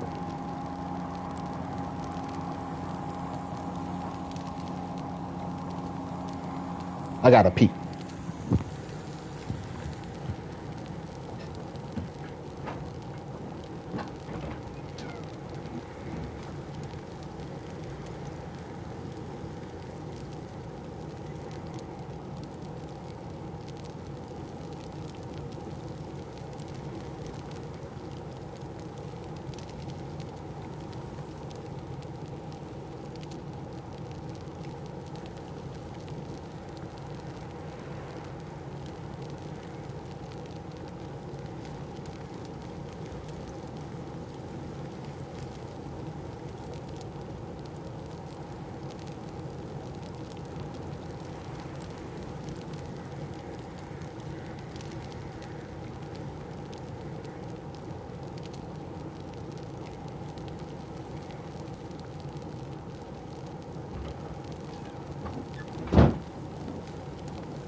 But it goes back to language and how people talk.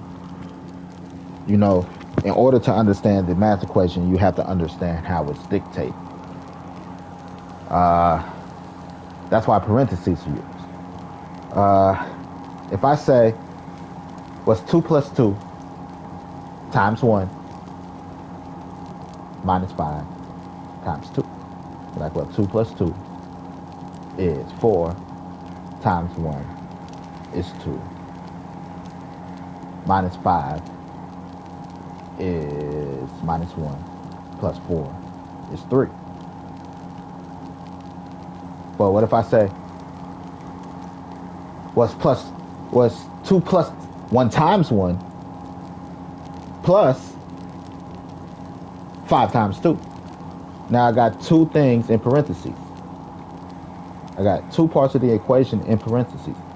What's 2 plus 1 times 1, just to say, parentheses, plus, so 2 plus 1 times 1, plus Jones. 1 times 2. Jonesy. 1 times 2 is 2. 1 times 1 is 1. 2 plus 1 equals 3, plus 2 equals 5. Because it all goes back down to how we ask kids questions and how we ask people questions and things like that. So exponent is what's 5 fives plus 3.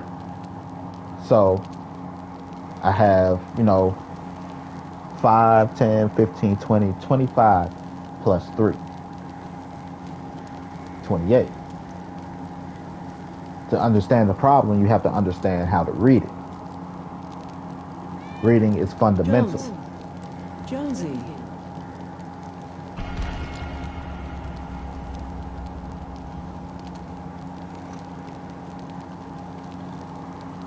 So you have to understand how it's dictated in order to understand the equation.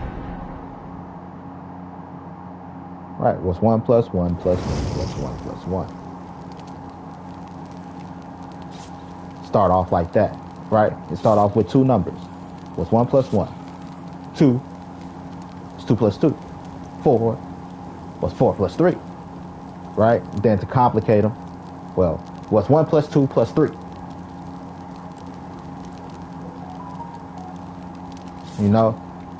Just to be like, how well do you understand your numbers? Well, what's 2 times 4 plus 5? Parentheses. 4 plus 5 is 9 times 2 is 18.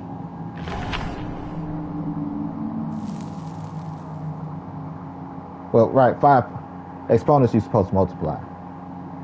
But you did. 5, 10, 15, 20, 25. 5 times 5 is 25. What's 3 threes plus 2? You got an exponent.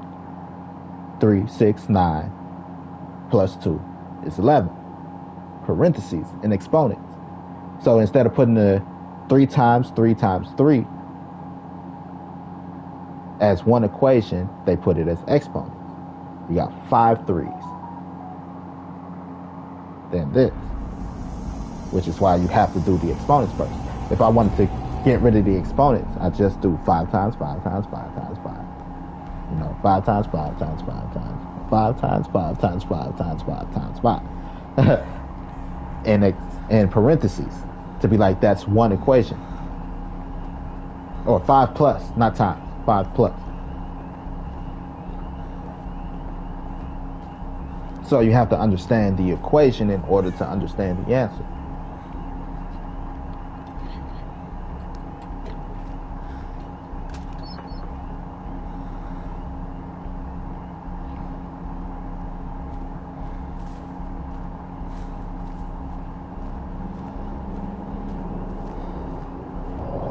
Spooky. I'm gonna go into it. Is this a Snoop Dogg concert? Pass the Dutchie. Must know I was gonna actually smoke up the weed. But some people don't. People just like, I learned petness, so it's that. Like, are you sure you're reading it right? First and foremost, you might not be reading it right.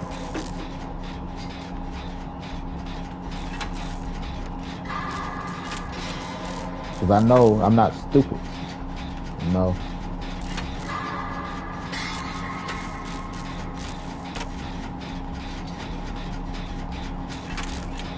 Right, 1 plus 1 times 2 minus 5. You got to do it in the order it's written.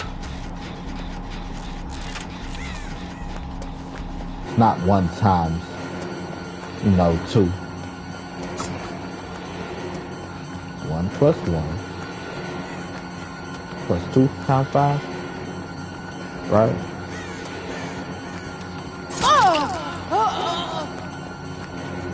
Right.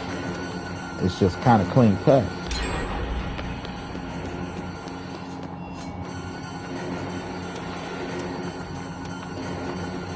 Because that's how it's read. It's like a run-on sentence. The parentheses work as commas or, sentence breakers.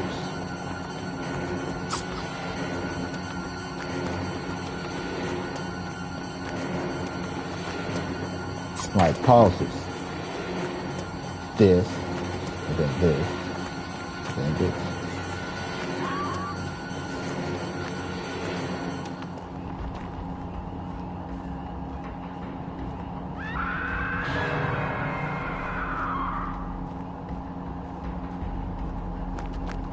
Some people just do math wrong.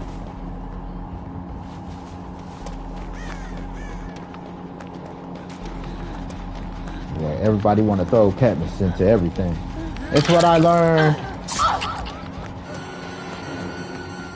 Like, it's a equation. It's an equation. It's not the only equation.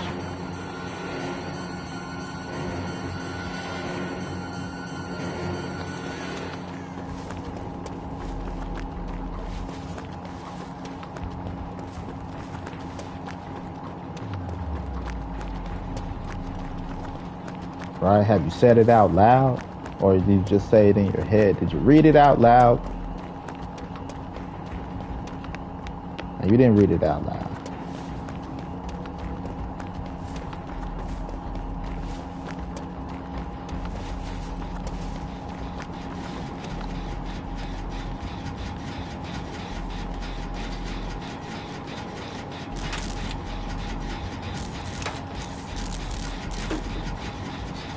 So,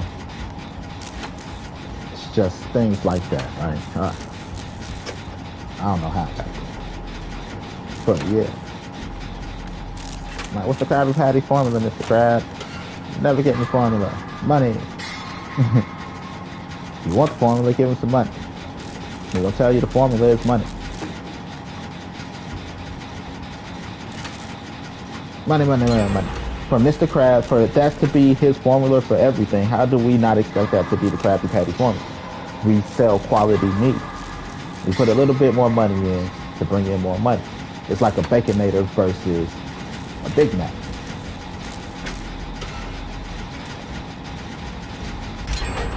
Baconator, the meat from Wendy's is a little bit higher quality than the meat from, most of the meat from, McDonald's.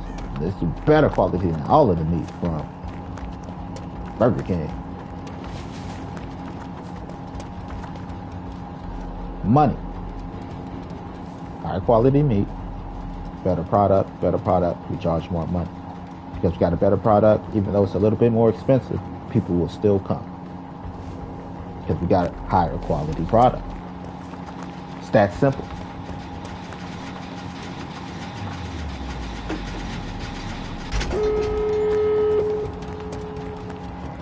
Hey, buddy.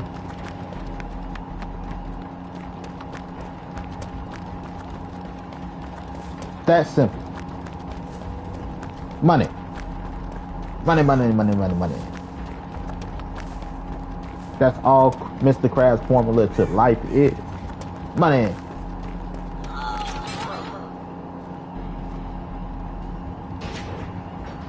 That's why he got a sugar baby.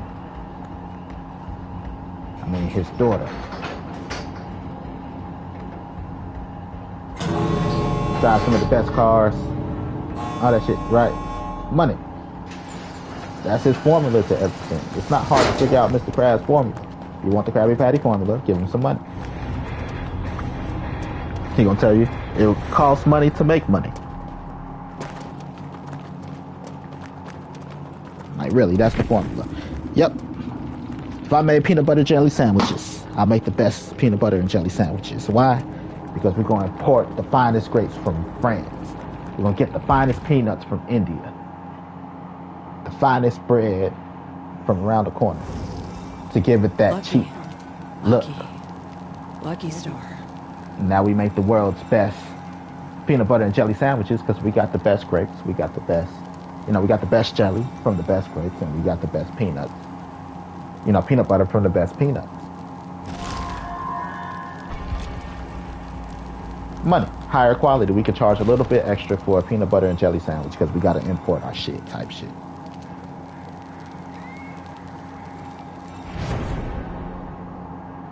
It's not hard. France make wine. They're known for wine. They got the best grapes. The grapes that they turn into wine. Take that grape, turn them into jelly.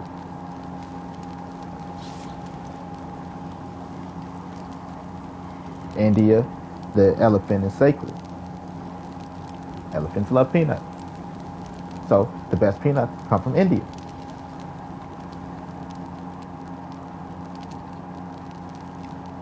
That's just common sense. It's just common sense to me. No, it's the cow that's sacred. Where's the elephant sacred? Thailand. I think it's the Thai people.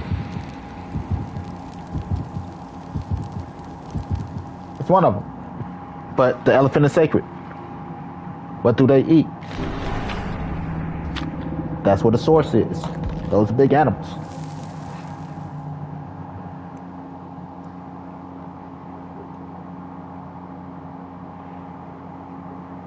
All the grapes go to France to make wine. If a wine ain't made in France, it's not a good wine, right?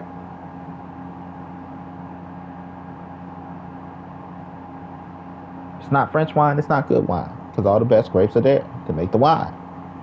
You take the best grapes, portion of that best grapes to make the jelly.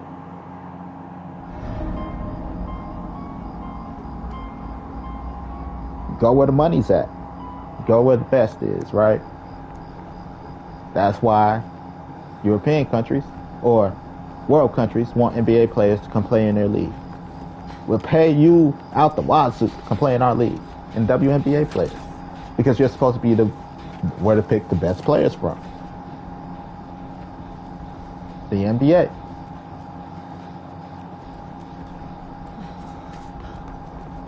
It adds quality to our league.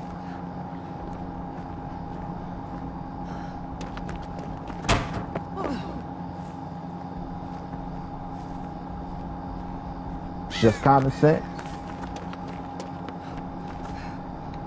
Can't get the best. You'd be like, well, who's second best?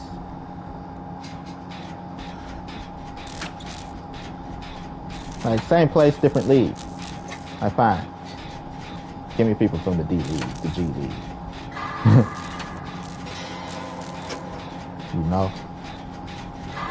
Then after that, it's colleges. Well, fine, give me some collegiate players. If you want people to teach your players to be here, then you go to veterans, retired players. Right now, the best place for retired players that still play, that still got it, to motivate your young team is the big three. If you want coaches and trainers, you go to the big three. To help grow, usher in the next generation.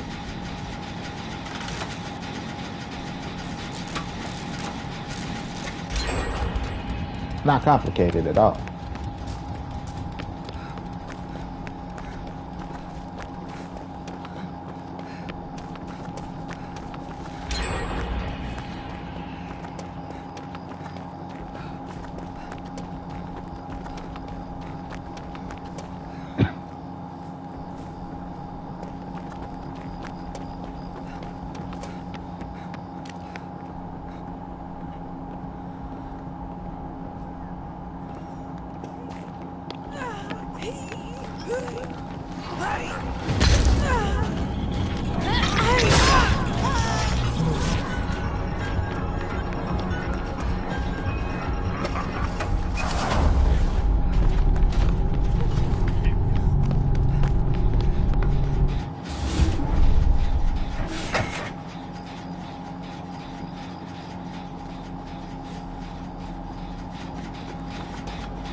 It's all really, really simple. But again, you got to know how to read the formula. You got to be able to read it before you can tell a motherfucker how to answer it.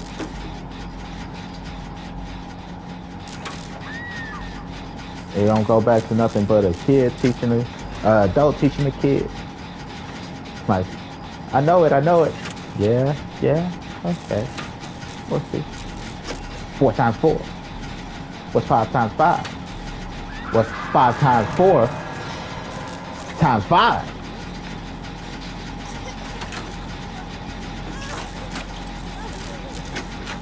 Put in 4 times 4, 5 times 4 in parentheses, times 5.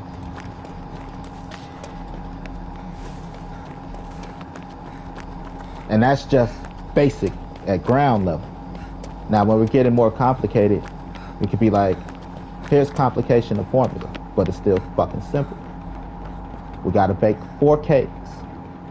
Here's the ingredients for 1 cake. We need to multiply these ingredients by how much? 4. We got 4 eggs times 4. We got, half a cup of sugar times 4. And that's to line it up simple. Sometimes, people complicate it by the way they say things. I got 4 eggs. I need to make 4 cakes. It takes 4 cakes. It takes 4 eggs to make 1 cake. I need to multiply that. And then it'd be like, I don't got that. Right? I don't got 16 eggs. I got 12 eggs. So, I need 16 eggs. We got 12 eggs. 12 minus 4. 18 minus 12 equals 4. And it's how you working out the problem. Then there are ways you could substitute shit, like, again, bacon. I don't have sugar, but I got this sweetener instead. Substitute out the sugar for something else. Some things you can't substitute out. Some things you can. It goes back to kids. Like, my argument was, when it comes to formulas and sticking to formulas, in order to have a kid, man and woman gotta bone. You can't change that formula. Can men and women bone? Yeah, they can bone. Can women and women bone? Yeah, they can bone. Can a man and a man have a child? They can buy one. Adopt one.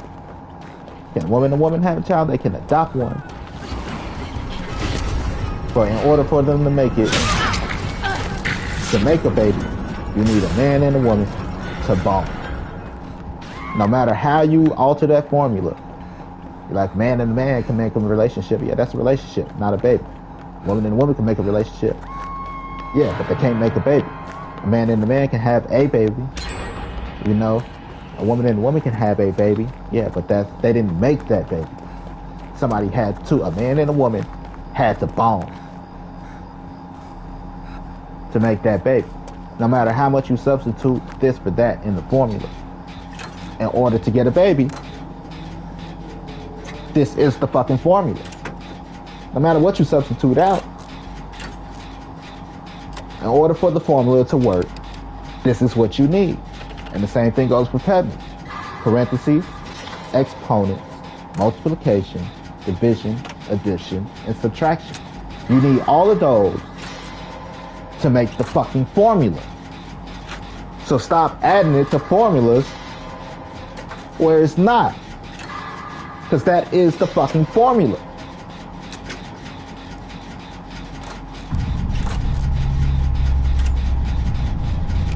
Can't make a baby without a man and a woman. That's the fucking formula.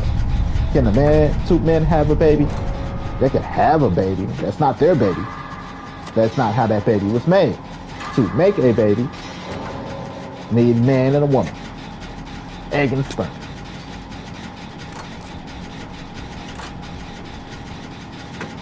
You might do the in vitro thing, but still took components from a man and a woman.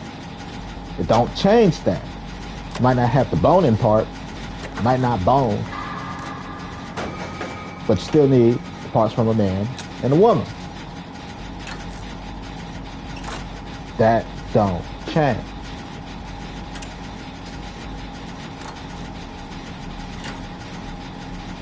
That's what it is. You can try to substitute powdered sugar for, you know, regular sugar. You can substitute brown sugar for sugar. But to get that how I made it, here's the formula. If you want to make it like I make it, here's the formula. You can choose to follow it, or you can not follow it.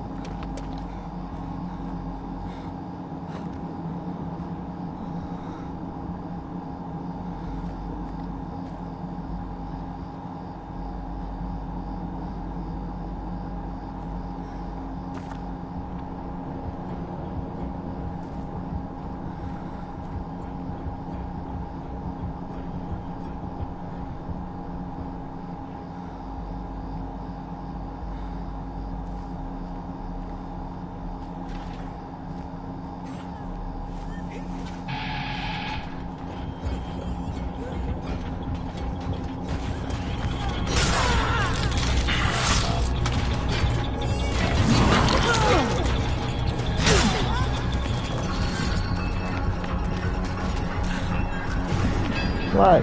The formula is parentheses, exponents, multiplication, addition, subtraction. That's the fucking formula. If you don't have all of those, you don't have the fucking formula.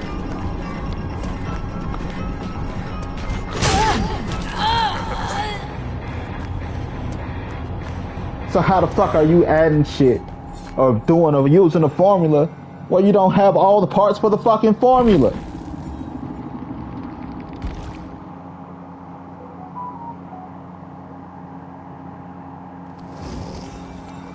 That's why it's called the mathematical formula. It's the mathematical equation is the formula. You don't have the parts to plug into the formula. How the fuck are you plugging in a formula where it's not fucking necessary?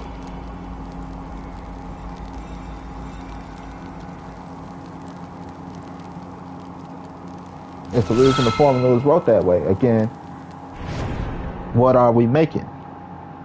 2 plus 2 plus 2 plus 2. Right. What's the story, Mother?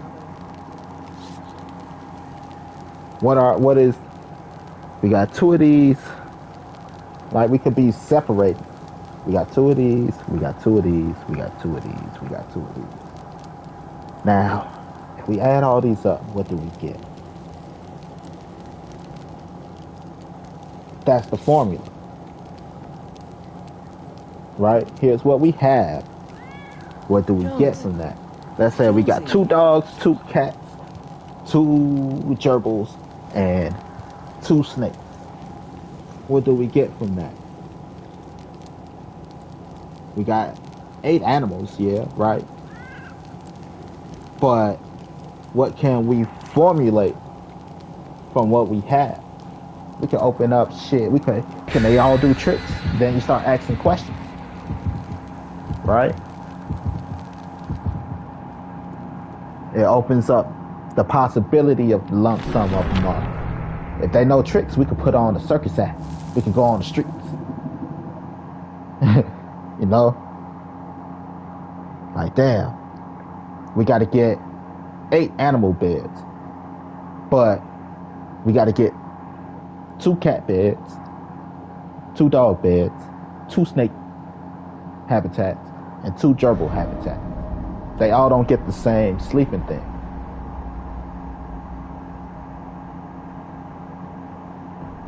I got 8 animals, beds. But, you know, so it's 8 divided by what? To be like,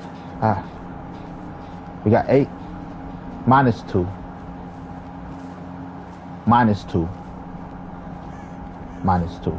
Minus 2. So we got 8 animal beds we got to get. We got the 2 dog beds. We subtract the 2 dog beds. We still have 6 animal beds we need to get.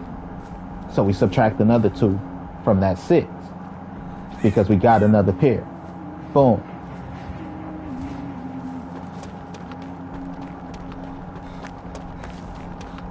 You know, things like that. How the formula is presented or how it plugs into a situation determines the formula, kind of.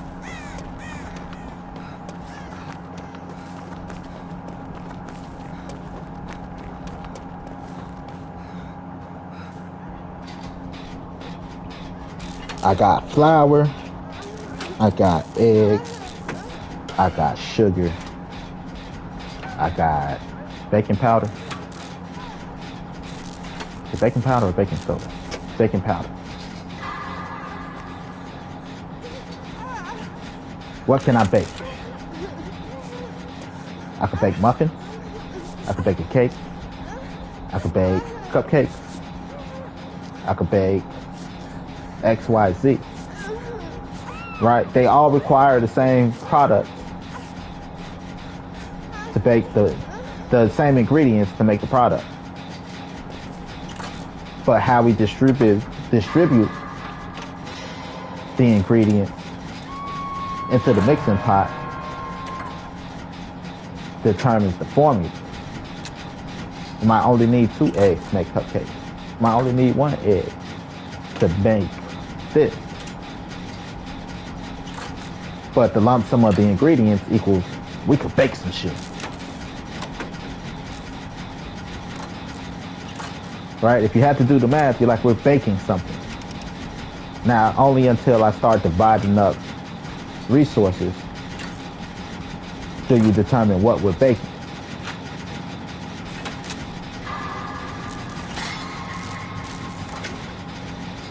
Just like, how can 1 plus 1 equal 3? You plus me equals a kid. Might not be in the normal formula boning way, but we can still buy a kid. Money, you can't buy kids. I mean, adopt a kid. If I can't buy kids, why do they charge me to adopt them?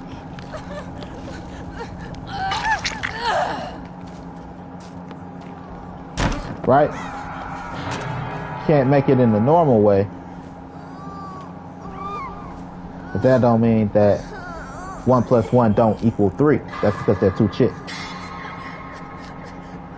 Talking, right. Y'all see me. But that's because they're 2 chicks. They gotta buy a kid. But 1 plus 1 can't equal 3. Man and a woman boning equals 3. 1 plus 1 equals 3. Man, woman, and child. It all depends on the math that's used and the logic put behind it. 3. 1 plus 1 equals 3.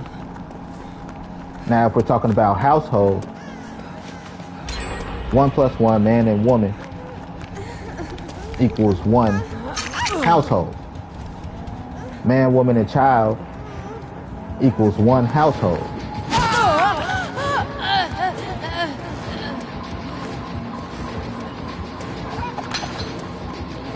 Right? So 3 can equal 1, the whole.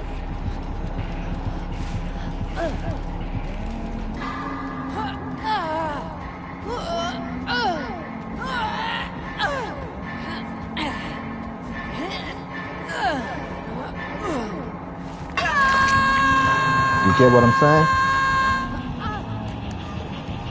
So math isn't as clear cut as it's supposed to be. It's supposed to help make it easier, but it's not as clear cut as it's supposed to be.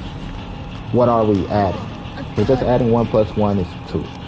If we're just doing numbers, just because I know how to do addition, which is they're teaching you addition, subtraction, multiplication, and division.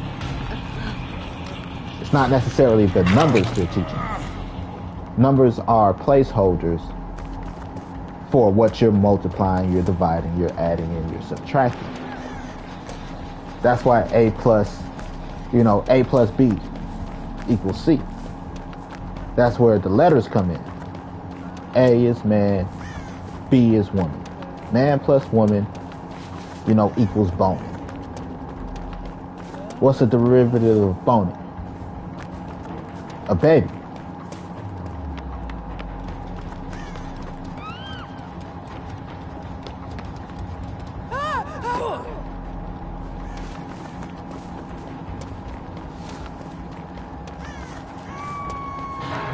Right.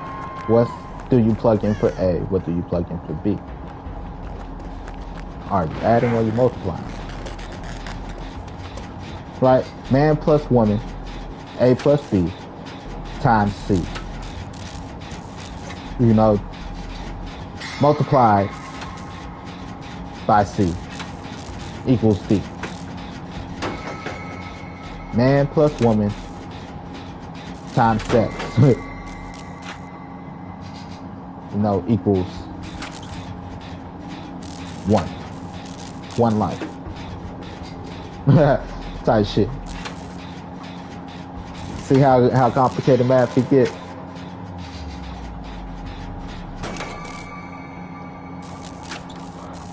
God damn you and your perks.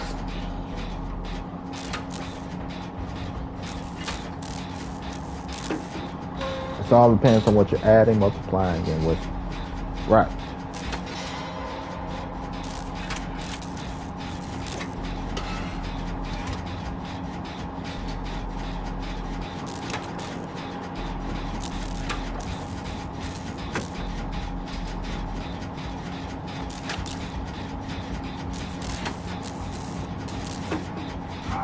But I hate when people use pediments when it's not needed. What's the equation?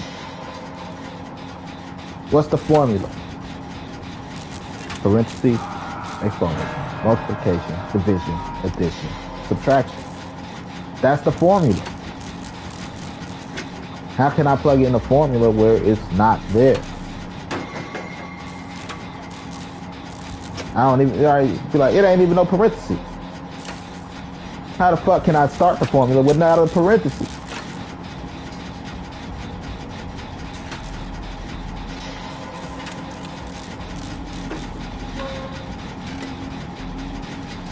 You can't use the formula.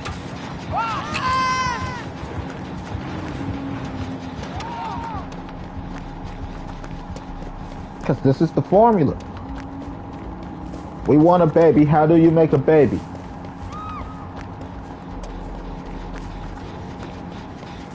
Man and woman parts merge together makes baby. You can't get 2 eggs and make a baby through in vitro fertilization. Can't take 2 sperm cells and make them fight it out to make a baby. Can't have 2 man parts and 2 women parts. Right? If we're going to take out the boning part to be like in vitro fertilization. Still need man part, woman part. Egg, sperm, egg, sperm. Baby. Can't have 2 eggs. Can't have 2 sperm cells fight it out. Like it's Dragon Ball Z. And the winner becomes the baby.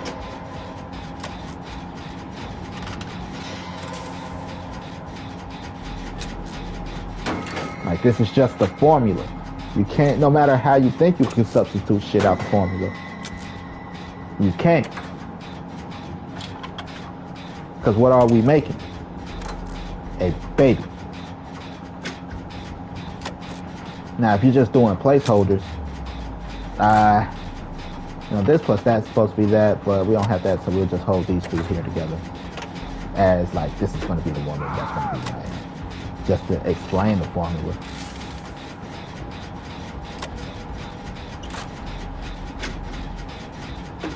But to make the formula work, man, it works. So, next page.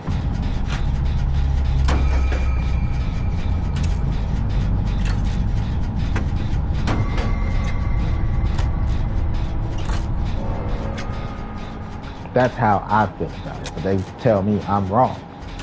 I can't be wrong. Because you're giving me a formula to run. I can't make up a formula and say, here, your formula works. It has parts of the formula. It don't have the whole formula, but it got parts of it. You'll be like, this work incomplete. The fuck is that? This is not what I asked for.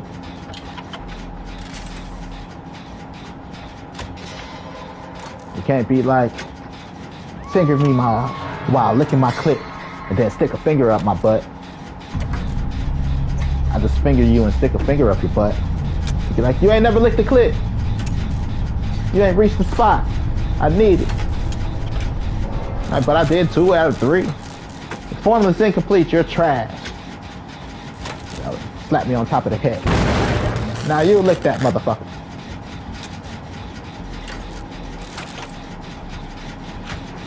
Right?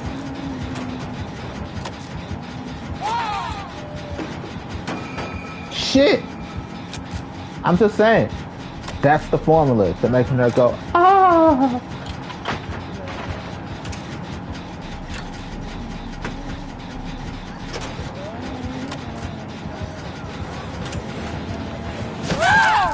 Now, what if I don't stick my finger in your butt, I just tickle it a little bit? It's not the same result.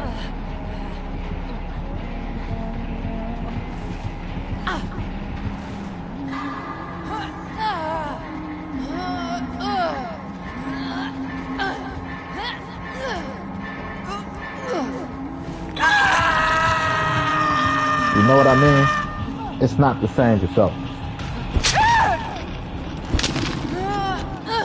Because that's not the formula. You tried to substitute something else in the formula. I might compromise, like, but to get the, oh yeah, that's the spot. It don't do that. Because this is the formula.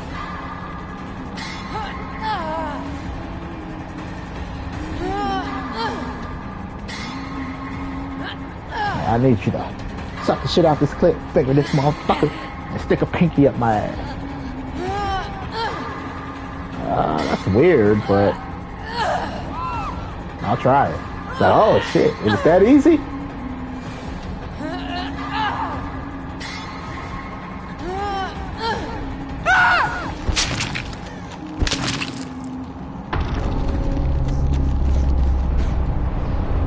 I told you how to do it.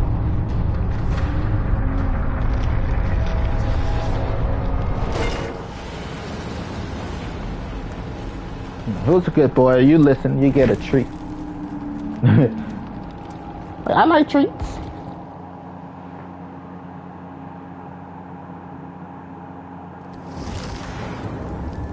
Just saying.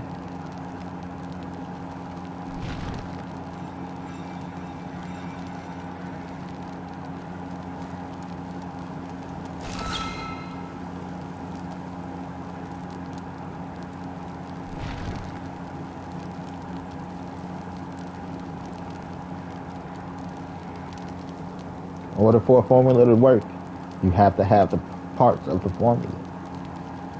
You can't tell me this is the mathematical equation, this is the mathematical formula, but don't have the parts for the formula.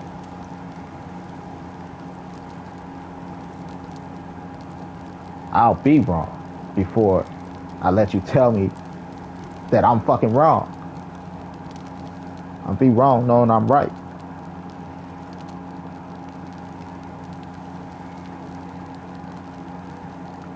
Parentheses, exponent, multiplication, addition. Wait.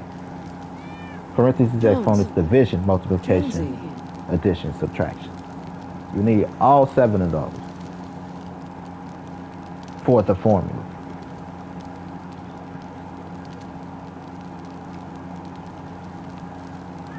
If you don't have all 7 of those, it's not the fucking formula.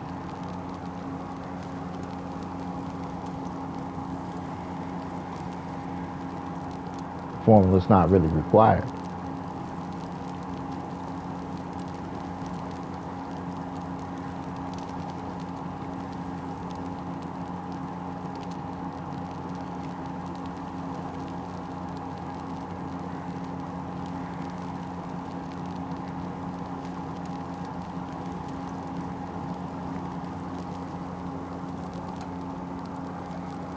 Like I said, you can have man and woman in a relationship. See, that's where the formula for, I think that's where the confusion came in when it came to religion and them being against homosexuality. Because just like any good fight, the religious war is about having numbers. We need man and woman to make a baby to have more people for our religion. Can a man and a man be in a relationship? Can a woman and a woman be in a relationship? Yeah. But to produce the babies for our religion, Jonesy. we can't have that. Because our numbers are gonna die down. Without the numbers, we can't be as strong as we would like. And that's why homosexuality is a sin in most religions. Just because you can't create the numbers for your religion. Even though that's because they're thinking of the future progressing, the progression of the future. But being all inclusive means everybody can come into your religion and, live prosperly and properly. But at a time where, again, it's just being built. It's like, we can't do that. We got to guarantee. We got to solidify. So you brainwash kids into being part of your religion. My mother was this, my dad was this, so I'm that. Brainwash. But that's bad in itself.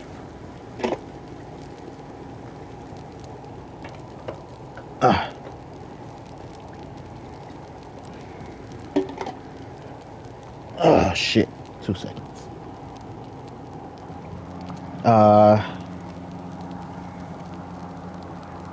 Because again, it comes down to individualism and shit.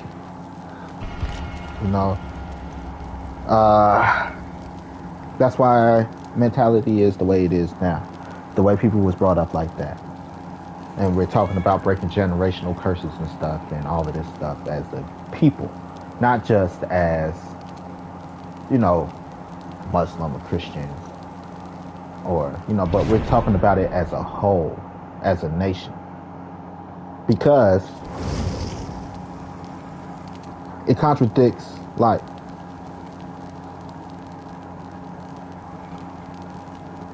that one is zombie. Right? Okay, right. Screams. Scary.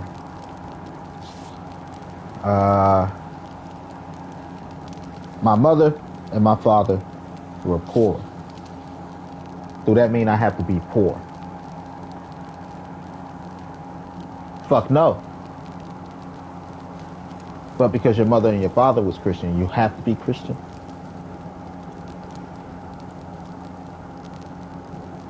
I do believe in believing.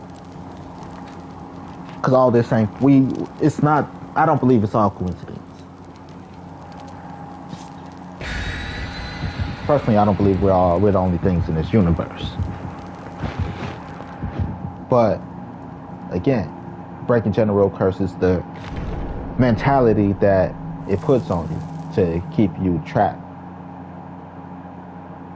My father and my mother were poor. So I should be poor because I came from a poor family. That's why they're like, money is the root of all evil, because it's the easiest to throw out there.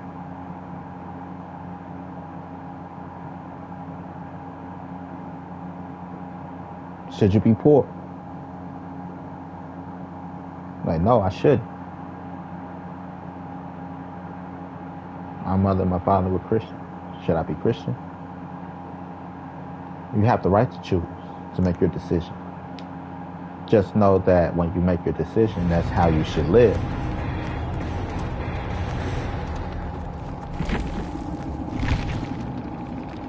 You know? Like, What's the story, Mother? being gay. I think it's a choice. I think some people are born like that, and I think some people choose that. You know, like, I ran into a schoolmate the other day on the train. We chopping it up like from elementary school shit. You know, second grade, third grade shit. Like, oh shit, motherfucker, I seen her, I recognize each other face. Ah shit! Hugs, kisses, birthday wishes. You know? And she like, you know, we talking about we catching up. She like, yeah, you know, I got a kid and stuff now and shit. Nah, I can see that. But she like, you know, the crazy part is, I ain't never fucked with dudes. I'm like, you wanted that baby, huh? You just wanted a baby. She like, yeah, I wanted that baby. So, I got a man at home with the kid today. You know, like, it's crazy. She wanted that kid. She had to play her part in the formula. Man and woman plus bone equals kid.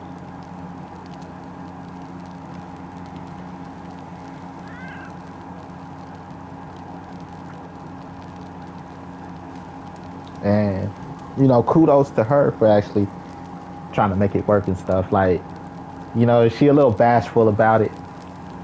But she like, I can't really complain. She's like, I ain't never liked guys like that. I never really feel fuck with guys like that. I'm like, but that need for that baby. Ain't nothing wrong with it. To admit, like, some things I just have no control over. It's over my head. In order to get what I want, I have to play ball. Man plus woman equals baby. She didn't want to adopt. She didn't want, you know, she like, I'm one and done. One is fine by me. I don't want to go through that shit no more. Like, that's respectful. I understand that because it is a life experience that me as a man, I can't experience, right? I can't experience giving birth. I could knock you up. I could be there with you through pregnancy and through raising the kids. I can't give birth. I feel you. That's a life experience as a woman you wanted to experience as a woman. You know, your biological need says, I want a kid. And in order to play ball, you play ball. Ain't nothing wrong with that.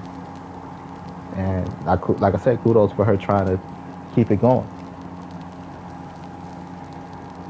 Because she could have just, like Amazons. I told y'all about Amazons before.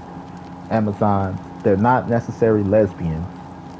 They just don't like men. Men are used only to reproduce.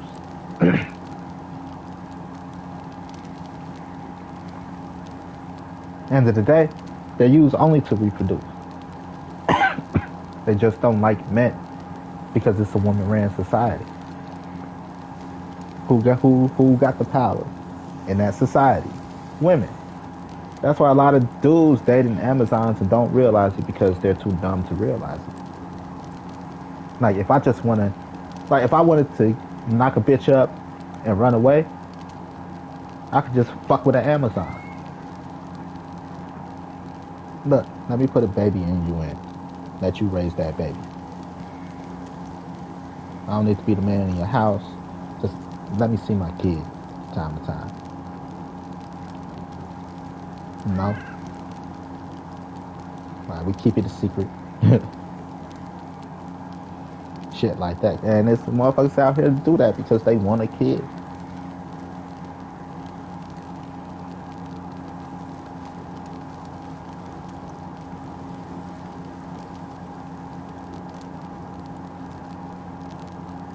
Real.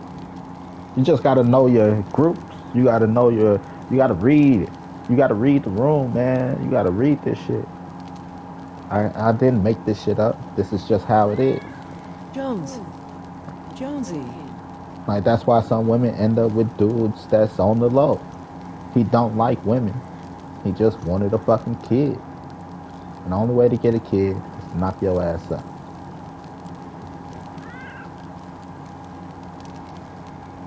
There's a lot of dudes that's like that, not calling them gay or on the low, but they don't like women. Homies over hoes. They experience more pleasure hanging with the fellas than being with a woman. Just women are used for sex. They need to have sex. They don't want to have sex with dudes. That's gay. So they just use women for sex. They're like, they're borderline gay. But they're not gay because they don't like dudes. They're not attracted to dudes. Homies over hoes. I don't love a bitch. I ain't never gonna love a bitch. And ain't no bitches ever gonna get no love from me. Nigga, you sound gay. If I had to choose on snitching on my homies or snitching on my woman, snitching on my woman. Sounds gay. But okay. But it's not gay because they're not attracted to men. They don't want to have sex with men. Just the society they're a part of, women don't matter. Just like the Amazon tribe where men don't matter.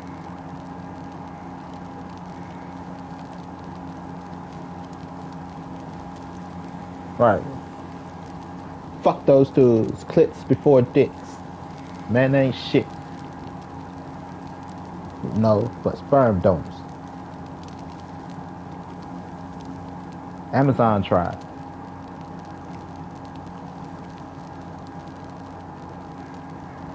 And then there's people that believe that man and woman can come together and make it happen. Because we are separated by gender. Men think like men, women think like women. Men are men, women are women. We can't change that. Even though we are all still one people. We can't help how we're born. Just like you can't help your skin color.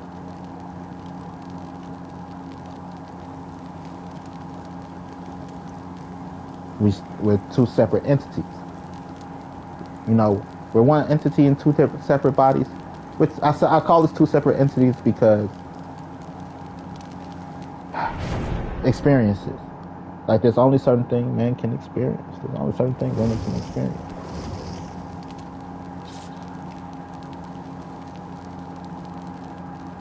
And like I said, there are dudes that's just, they don't know that they don't like women. Like, by 30, maybe 35, if you ain't met somebody of the opposite sex that you loved by now, that's not your family, you might just not like the opposite sex. We need each other to survive, but you just might not like the opposite sex. You gonna tell me, like, man, I fuck this bitch, I fuck that bitch, woo, I bam. But you ain't never fall in love with a woman.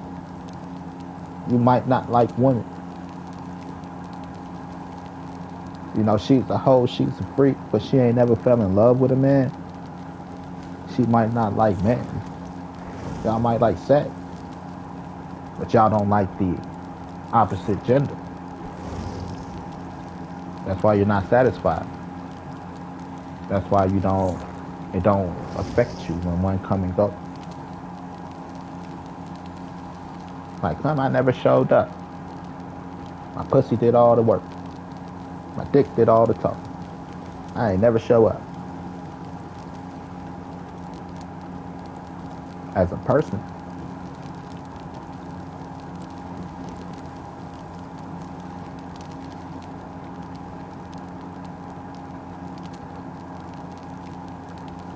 Borderline gay. You're not you know, you don't love the opposite sex, there's nothing about the opposite sex that you like outside of your genitals meeting.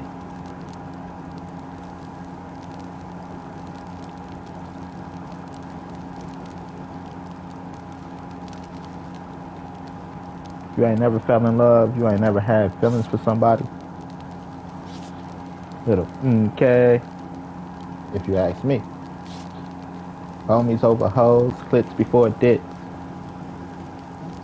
Oh, you're like, I'm in a generation where it's a lot of girls trips, and ain't nobody posting their man. And you know they only loving each other because they all look the same. Y'all spend a lot of time together. I'm not calling y'all gay, but somebody somewhere is bumping pussy.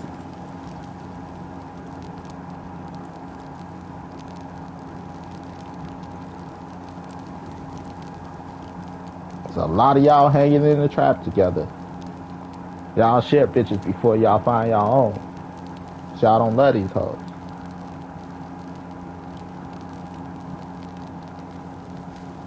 Somebody's sword fighting somewhere.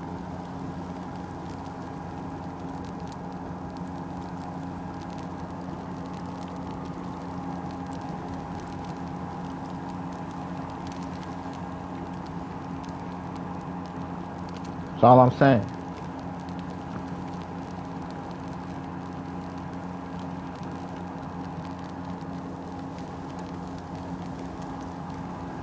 But I'm just reading it. I'm reading the equation how I see it.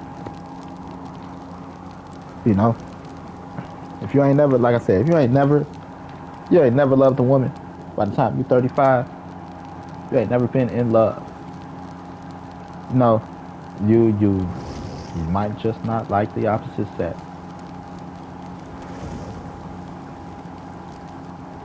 It's nothing. Not saying you're gay. Just you might not like the opposite sex.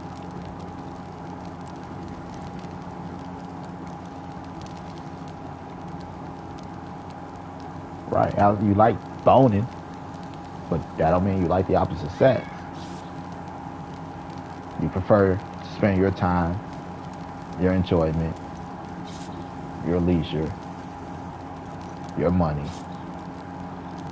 everything with people that look like you, with other dudes or other chicks. Like, oh yeah, you know, me and the homies, we going out to dinner. Me and the homies, we going out to the movies. We all gonna have a sleepover at the homie crib. I'm like, like where you at? With the guys?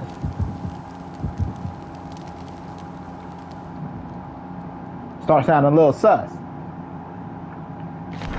Where you going? Dinner with the girls? Where you going? Shopping with the girls? Where you going? Me and the girls having girls' night. You know, what you like? You know, just everything with the girls. Sound like lesbians. That's the formula for a lesbian. No men, all girls.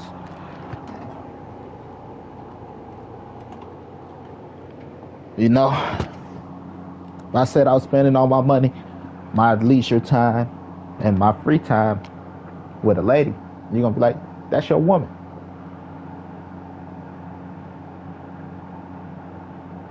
I spend my money on her, I spend my time with her. We sleep at each other's house. Like, that's your woman.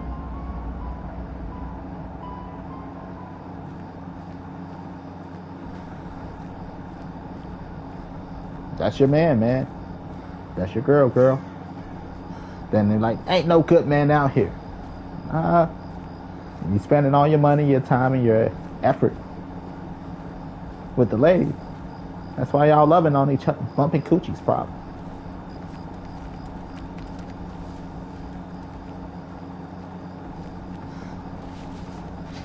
Ain't no good man. You watering the garden with the ladies.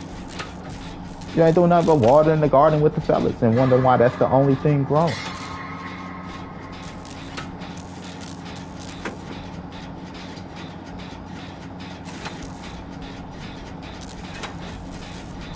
Guys might be a little.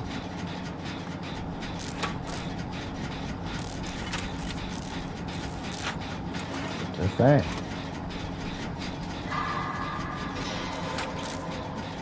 You don't love women. If you ain't never loved a woman outside of your mama and your sister, or your, right at this point, even if you had a kid, your kid, you don't love women.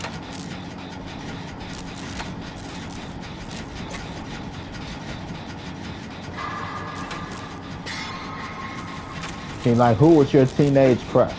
I never had no teenage crush. Fuck that shit is. In these streets. You got teenage crushes. I was in these streets. With guys making this money. That don't mean that you can't, like, you ain't have a teenage crush on TV or something. Time for that shit. Sounds a little sus to me, buddy.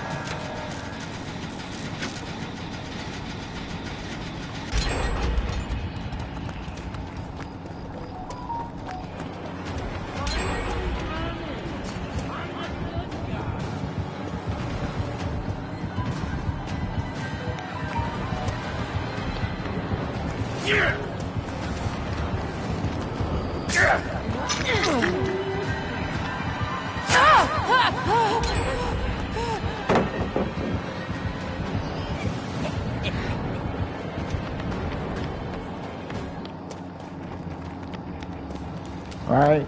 Just a little bit. You ain't never loved no man. I love these dudes, you know. Man ain't shit. Ah. Alright, I forgot it was Chucky.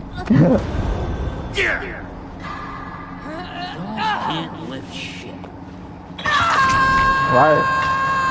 I don't love these dudes. I don't love these dudes. Man ain't shit.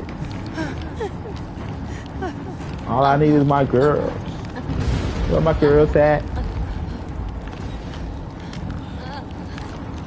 Right? Like, my daddy lucky I love him. He might not like me.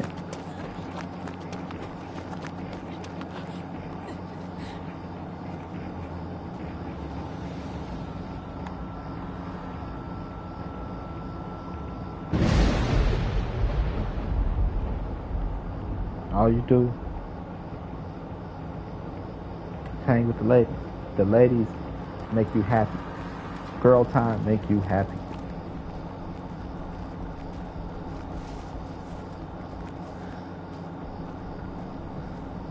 Hanging with a man don't bring you pleasure.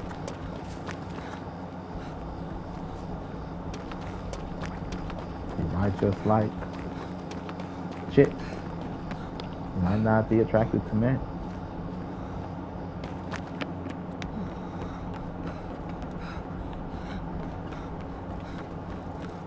Outside of boning. But you want to pretend it's the men so that you don't feel like a hoe.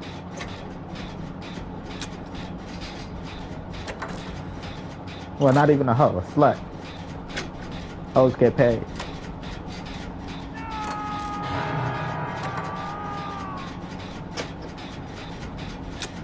So men are the problem.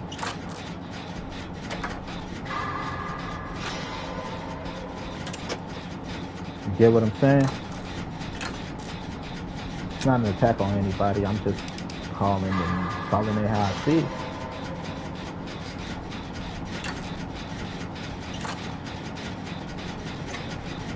Now, I could probably find a group of hoes to run through right now if I really wanted to, given my knowledge and experience. Like, y'all ain't looking for nobody but a man to pass around. I run through the whole group because it's clicks before dick. And if I'm too rude about it or not upfront about it, then I'm gonna play myself from up front. I'm just trying to fuck on all y'all. Who want what that? Obviously, y'all don't care for dudes. Let y'all use me and abuse me. Put the thought in their head like, we got somebody willing to play ball.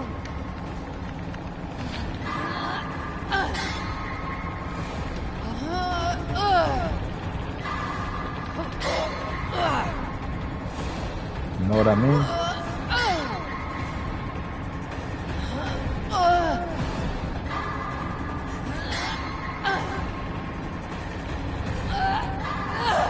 I'll be all that you want me to be.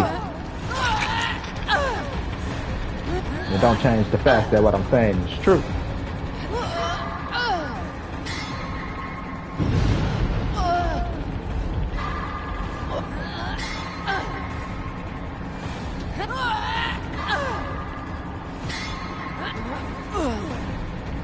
Don't change the fact that what I'm saying is true.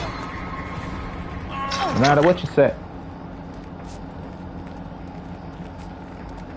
You prefer to be around dicks more than you be around chicks.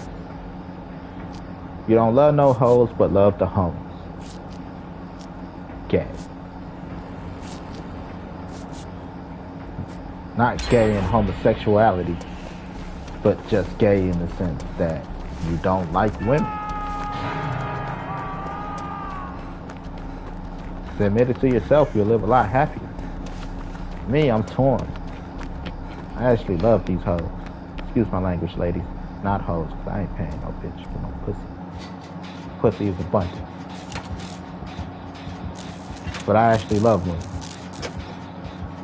So, you know, at the same time, I'm like, man, I could be savage with it. Fuck these hoes. I only use these hoes and discard these hoes. Fuck they feel. Ladies, not hoes. I say I'm not paying for pussy. Pussy is fun. Care how desperate I am. I manipulate a young bitch before I pay for some pussy.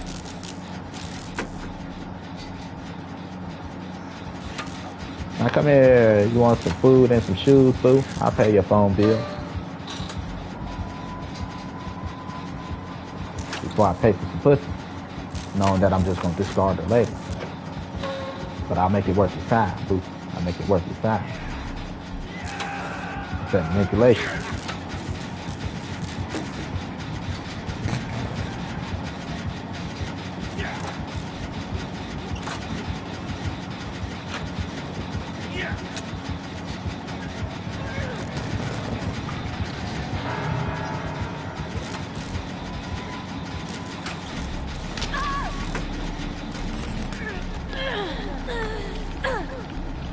Right. Versus, look, I just want to use you for sex. Nothing more, nothing less. I want to talk to you. I want to hear from you unless you're talking about something. That's direct. Versus the manipulation tactic of, I get you what you want to bone when I want.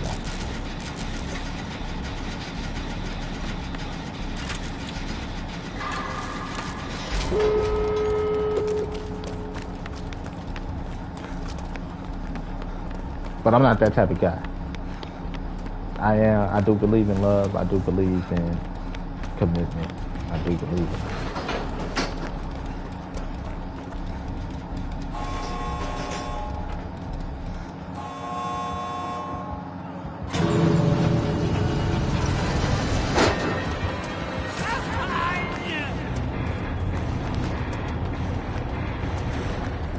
Get what I'm saying?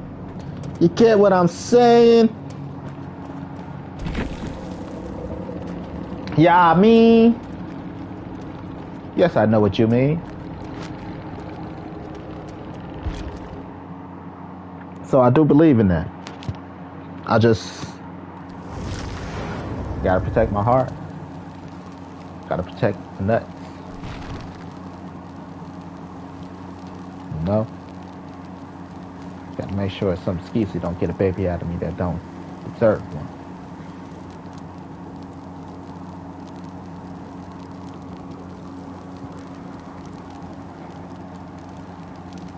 Type that's like, you're mine.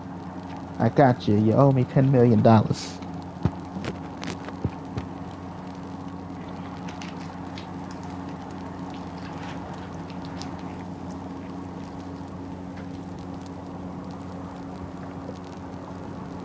know, I'm looking for marriage, commitment, lifetime happiness, and,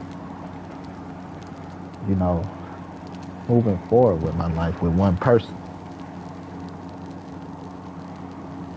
Like, let's go through the adventure of life together. Let's live life together. As man and woman. If you have a child, you can come with your children. So we could be man. I got a child. We could be man, woman, and child. You know? I don't want any more right now. And I ain't getting no younger.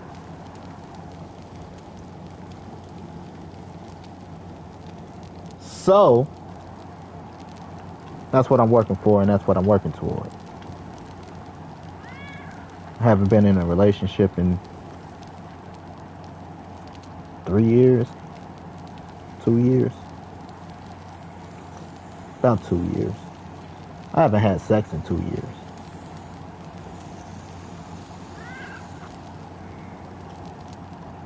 It ain't nobody out here turning me on.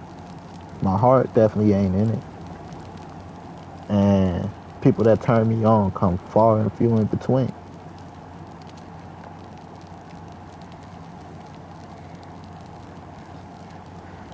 I keep it ambiguous just so you can question my sexual orientation.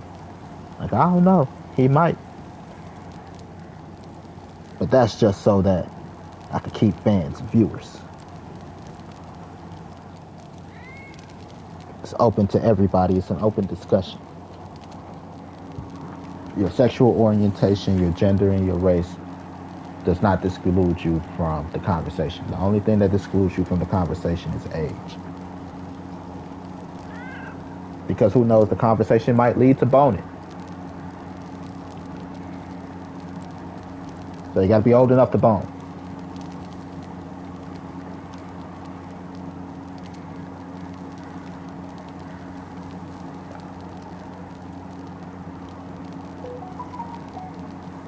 You know?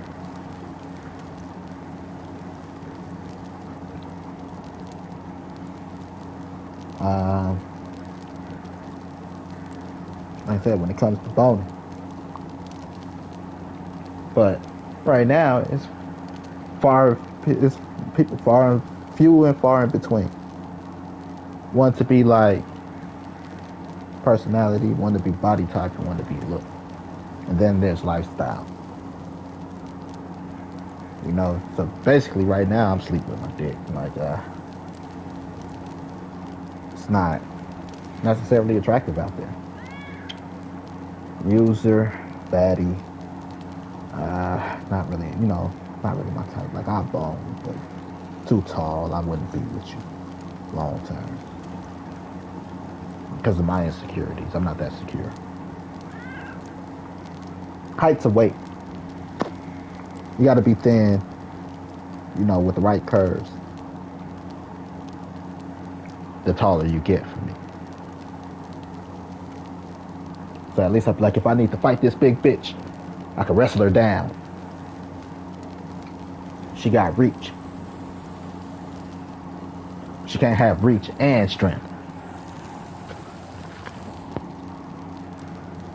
You never know, motherfuckers be crazy. Crazy bitch decide to beat me up and try to kill me. With some bullshit, because the voices in her head told her dream, and then the voices told her I was cheating. Now she want to kill me and beat me up. I need to be able to wrestle this big bitch down. She can't have reach, strength, and height. Fuck that. I would not be a victim again to these women.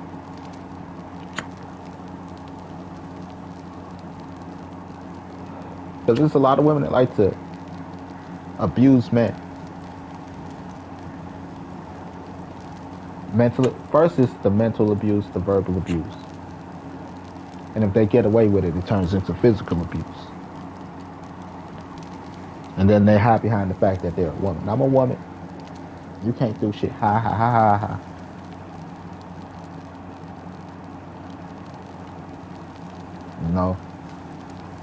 That's why I'll never date a woman again that want me to change my hair or the way I dress. Like, you could be like, I got some style for you. I could give you, here's how I see. I'm open. But to cut my hair, you want me to cut my hair? That's too far. Because you're trying to change me. Bad habits is one thing. Like, I prefer you not to smoke. Or, I could get that, boo. It's kind of a health issue. That's kind of a bad habit. Like, if I'm like, I prefer you not to drink. It's more of a health issue versus. You get what I'm saying? But to change the way I operate, for the most part, I can't do. Love me for me. I can clean up a little bit. Like, you can keep your hair neater. Okay, fine, maybe. Like, here's the style I see for you. It's not, I'm not pushing the style on you. Just, here's let's go. I'm going to buy you an outfit or two. Because this is how I see you. Or not, I think this will look handsome on you. Because I'll tell you, I'll take a woman shopping. Like, here's what I prefer to see you. Not that you're ugly, not that you don't have style. But we can go shopping. Let's go play dress up. Dress you like a mannequin.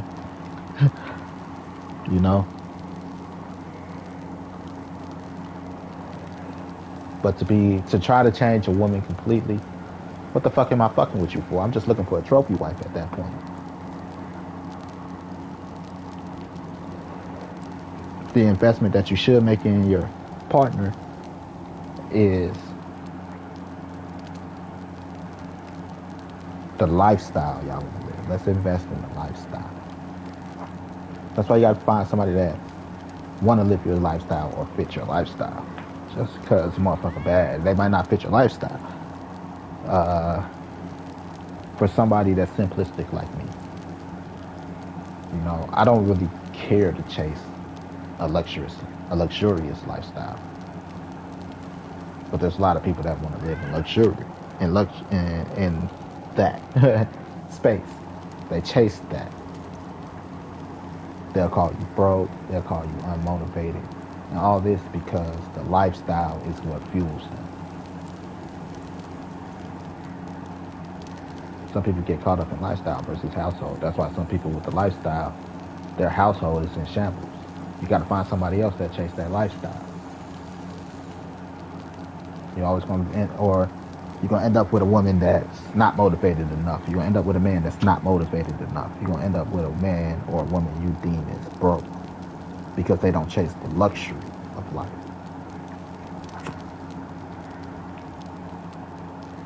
But your household, you're living with a stranger because your lifestyle and the chase requires y'all both to be out their house 12 hours a day. Y'all got to schedule when y'all fuck. Y'all got to schedule time to eat. Y'all got to schedule this because your household isn't a household. Y'all just two people chasing a lifestyle who happen to live together.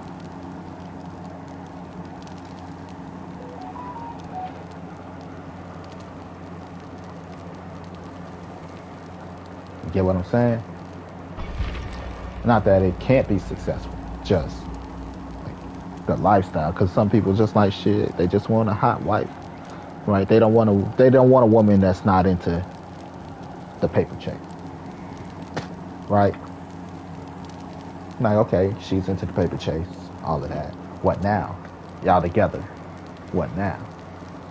You can't want her to be a stay-at-home wife if you want her to chase the paper. You can't expect him to be at home if you want him to make the money.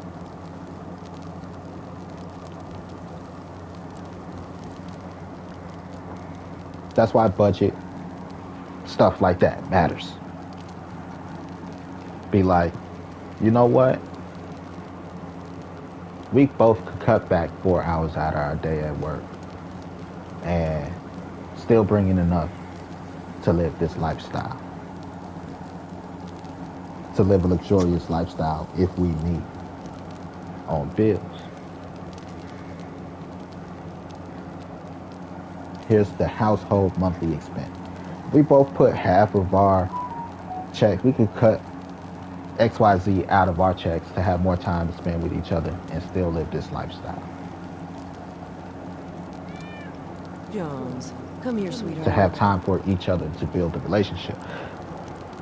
Like, that's what the last woman I was with, she didn't understand. I'm like, look, I don't have ass shit.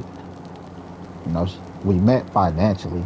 Financially, the household had no problem. But the lifestyle, she wasn't ready to commit to the lifestyle like I was. Man, woman, children. We got to build up our household.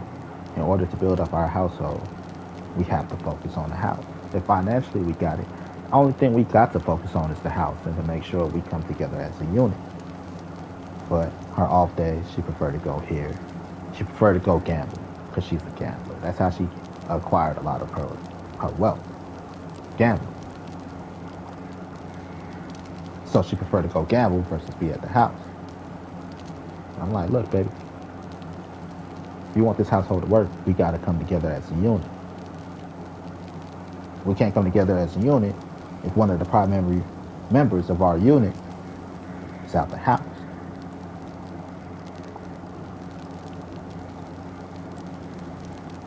You can't grow, you can't water it and grow without being there. She couldn't understand that. Like, look, this is the household I'm building. Either you're with that or you're not. She thought shit was sweet. Bye, bitch. First of all, my woman shouldn't be out all night. You're lucky I got a woman that work night. Because she work at a casino at night. Jones, come here, sweetheart. She get off work at about 2, maybe 3. If she decides to go, because the neighborhood got a bunch of casinos. If she decides to go gamble, she don't get home till 10. You got me fucked up, bitch. You get off at 2, you should be home at 3. Max.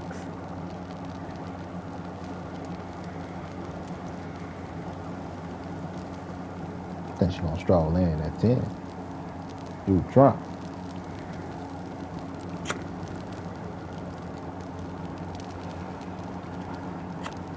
I'm not here to babysit your kid. Here to build the household. And you're just looking for a babysitter. Either you give up the gambling until further notice. You know, maybe once a month, fine. You know, once every 2 months, fine. But like the first time she came back with, the first time she went out all night, didn't come straight home from work. She came back home with like $80,000. Because she won $80,000 from gambling. She's like, I'm sorry, I got caught at the casino. I was at the casino and, you know, I hit big.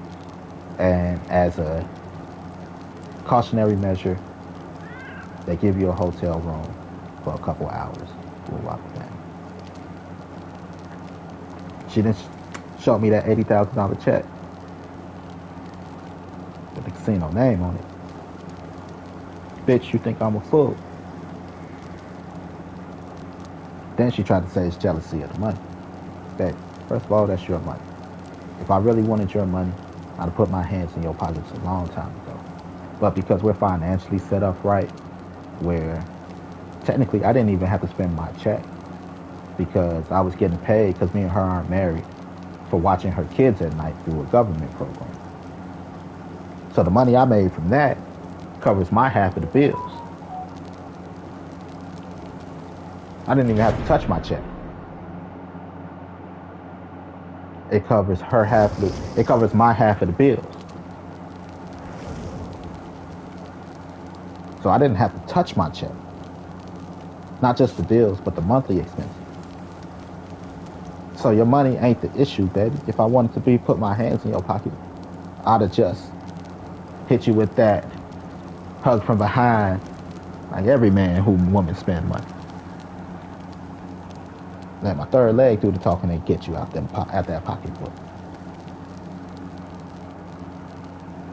I'm here to build for my future, boo.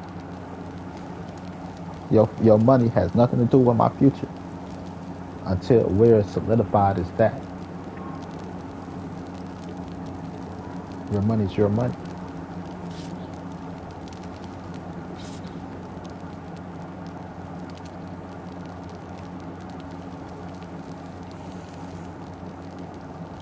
She thought that because we had money and shit, like, you just do what you want. You got me fucked up. You still better respect me as the man in your house. Don't do that shit again. We got through a whole argument at that night.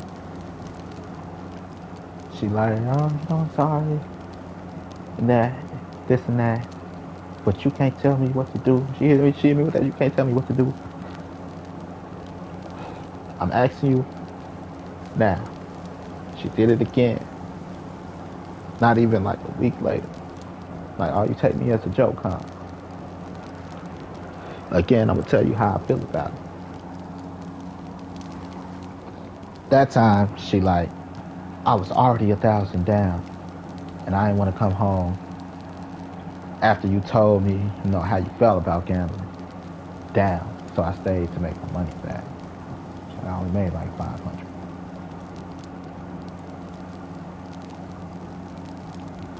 I'm like, look, that's why I don't like gambling. Gambling, it's your money though, but I don't like gambling. Well, the moment you got 500 down, you should have been like, I quit. Shit, the moment you got 100 down, you should have been like, I quit. That let me know she got a gambling addiction. She don't know when to quit.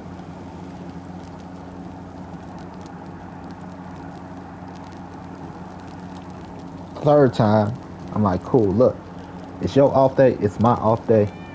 If you get up there by, you know, I'll let you go from 6. I need you back by 12. It was like a time frame like that. You got 6 hours to go gamble, to peep out the scene, all that, whatever the fuck. I need you back by 12. She's like, okay. Bitch ain't come back to the next day again. That day, I think she won like 20,000 though. I'm like, look, you don't respect me. I packed my shit up that night. Once she wasn't in by 12:30, because I can't stay up at night worrying. Is she okay? Is she cheating on me? Is she doing this?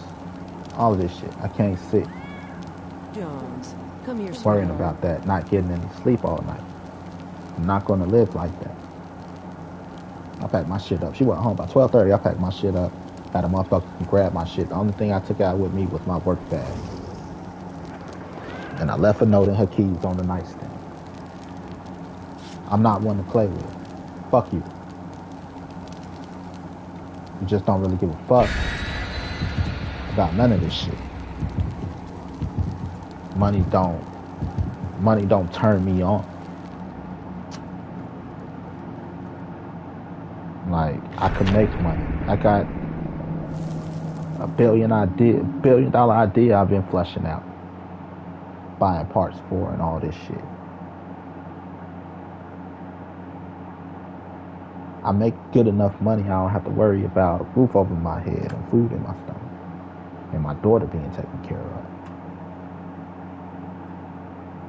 My life's not bad.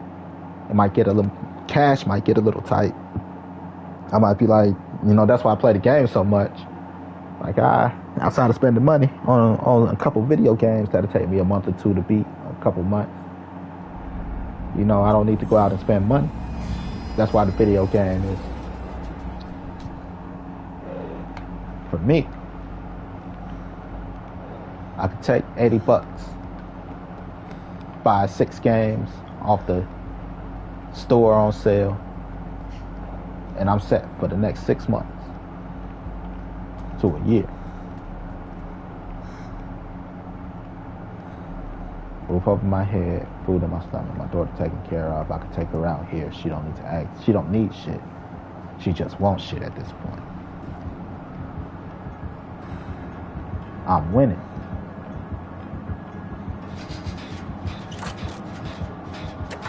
You know what I'm saying?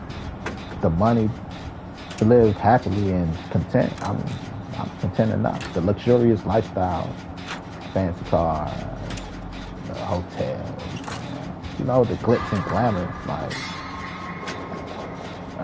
it's nice to do sometimes. But to be like, I'm chasing that lifestyle, I gotta live that lifestyle. You nuts. Some people need to live their lifestyle. So you could go. And that's the key, that's it right there.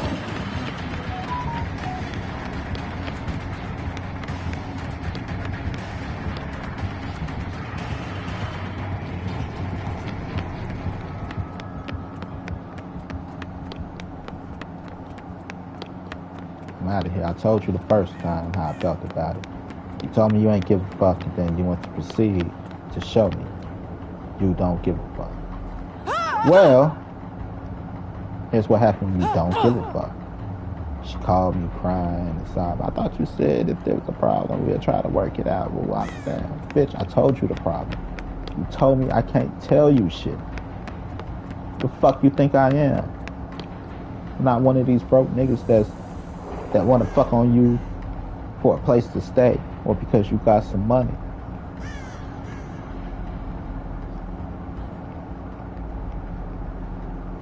I'm not one of them. You got me confused with a lesser nigga. Baby, I'm a grown ass man. You gonna respect me as a grown ass man. You didn't.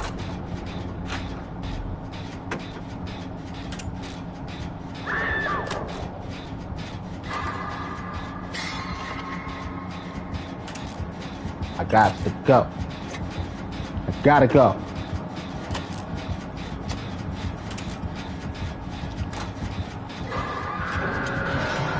She chasing a lifestyle.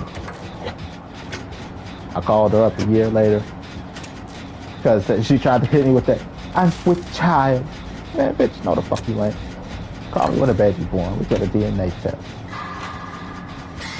Called her ass up. I hit her up a year later.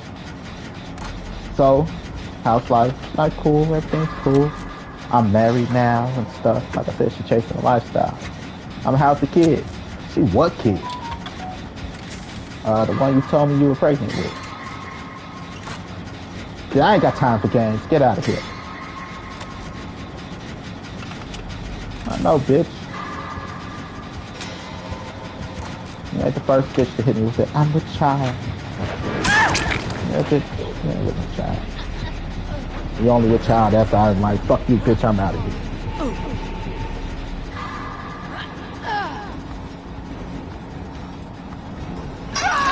Don't worry, I'm a good dad.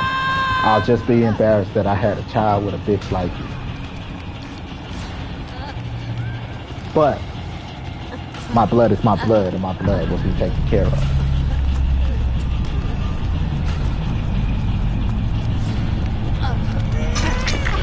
I'll just be embarrassed.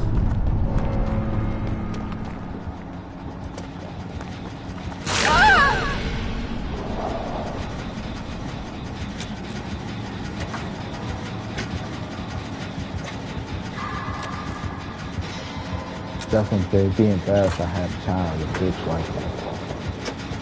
But I'll never be ashamed of my kids. So, wanna go that route we can. Hands up. Don't shoot.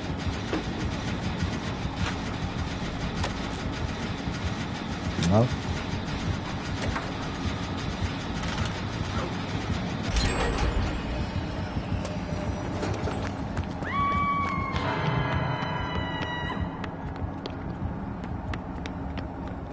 So it was pretty cool. I said, sometimes bitches ain't shit. Care how much money you got.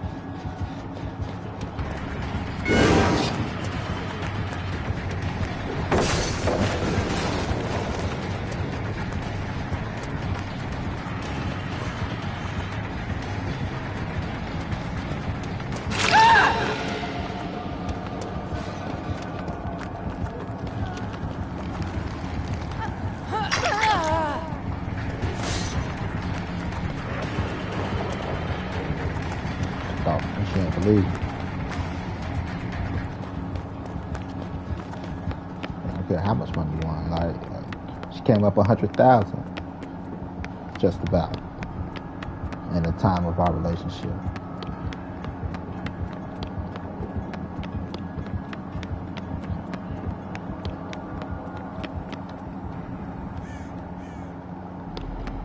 If not a little bit more, I might be put down playing. Money don't mean shit to me, boo. Because the only thing that you could upgrade me here is a car. You could get me a car. Outside of that, you can't upgrade my life anymore. Outside of being a good woman.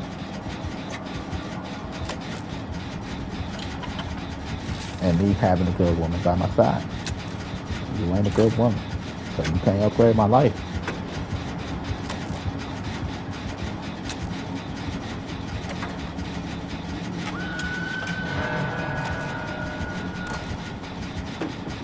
She had a nice body too. Oh, it's so long since I got my hand on a body like that. She wasn't ugly, freaky enough. You damaged. You still in survival mode. You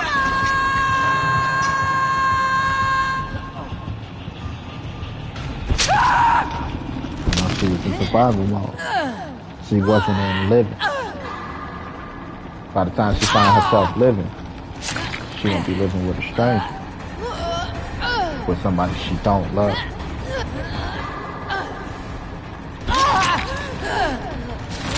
Somebody that don't love her. Just the situation fits. I got married.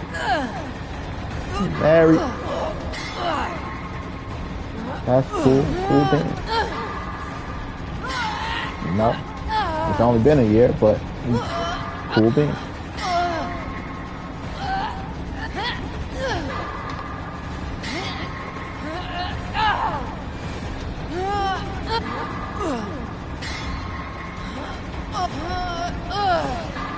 I'm into building. I'm not against building at all. I'll move in with you. We could start we could start working on our household. But marriage requires this. We gotta build this. We gotta build the family. We gotta get on page as a family.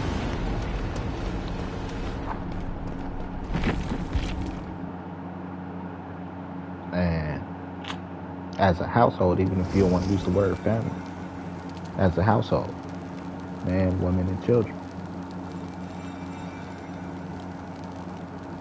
If you're not trying to build that, ain't no point in being around.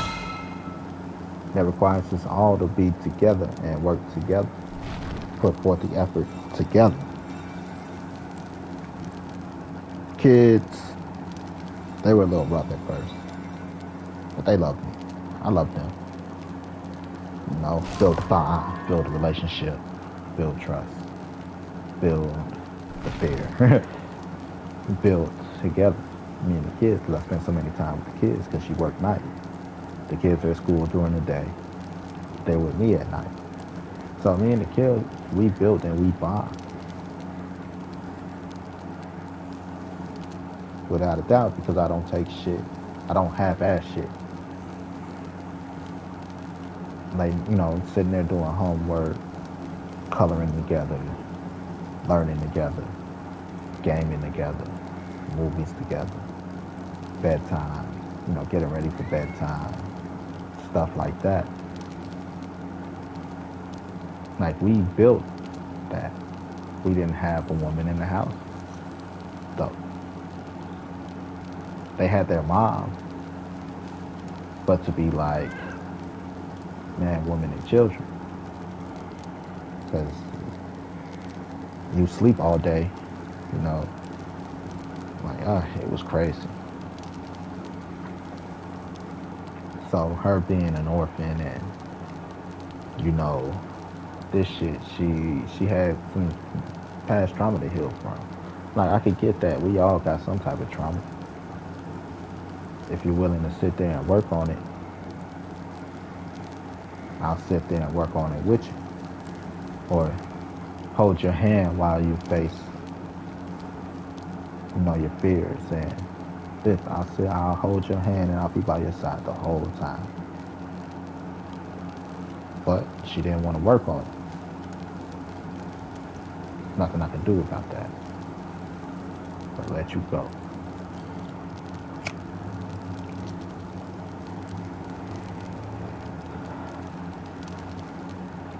It requires you to be in the house. I'm just not one to have my woman out at all hours of the night. I'm not gonna sit here and watch your kids while you out all hours of the night. The second time she dropped the kids off at her sister house, whoever. She like, I can't eat tonight. I come home, ain't nobody at the house. She ain't say shit. She like, I dropped the kids off. This is the conversation next one. She like, I dropped the kids off at my sister or her cousin, whatever the fuck. And she watched the kids, and I went to go gamble. So I figured you want the house to yourself.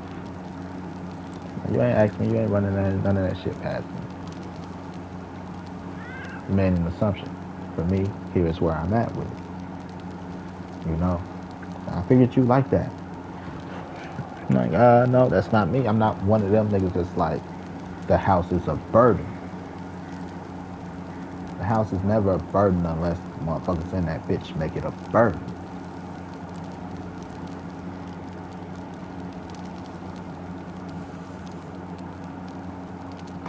I decompress from work. It's the difference from decompressing from work to being stressed out about the house. I decompress from work because at the time I was doing home health care. That requires a lot of taking care of a motherfucker. Can you, shit like that, run around, exercise, and I'm on a diet, all this shit.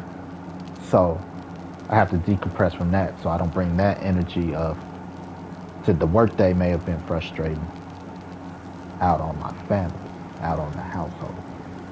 So I might sit, smoke some weed, sit on the porch for a half an hour and breathe, come down from the work day. But that don't mean that I'm stressed out from the home. Right? Ain't no point in coming in the house wound up from work and putting that energy off on the household. That's not the household's problem.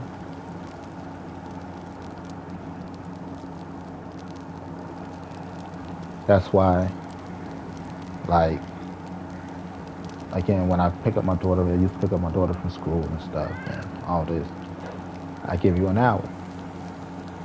Even when, my daughter now, I pick her up from her mom's house. Are you hungry? This and that. You get in the house, except for Friday. Depending on time.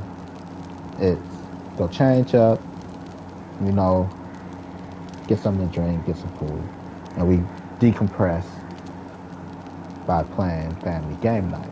We might play Uno, we might play Villainous, we might play Monopoly Build, we might play whatever.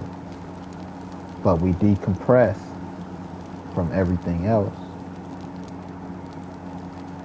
by family game night. It opens up conversation, it opens up the playfulness, it opens up the competitiveness. And we can, we get in the zone as us. Same thing, when the kids come from school, you got an hour. Eat, shit, take a nap if you want within that hour. After that hour, I need y'all to come. Homework. Let's do homework. Might be chores, something, to keep the household together. Everybody needs to decompress. And this is what I mean by being a man of the household, being a part of the household. As the man of the household, the adult, I have to understand that we all go through the same shit, even though we might not go through it the same way. You go to school all day, stressed out by teachers, stressed out by your social peers, your peers, you know, you want to, when you come home, you should be like, yes, home. Not the first thing you think when you come home, I got to do this, I got to do that, I got to do this. You should be, yes, I'm home. You know, go eat, go take a nap, go shit, get cleaned up. You know, you might want to read. Like, I'm going to go read for the next hour. Cool. But after that, here's what I need. You know, because this is what the household needs. This is what's required of the household. It's not necessarily even me as an individual. You know? It's just what's required of the household. It's my job as parents to make sure you do your homework, to make sure that you pull your weight around the house. That's my job as parent, as adult. Pretty soon, you'll be an adult, and you're going to understand you're going to understand the household. You know, my thing is always like with older kids. I tell my daughter all the time, you know, you're going to eventually want in your own place or get in your own place. You're going to end up eventually in a relationship. You know, a relationship, and all of this requires work on both ends. That becomes your new homework. Making sure your house is clean, making sure you and the people in your house are on the same page. That becomes your homework as an adult, as a person that's not in school.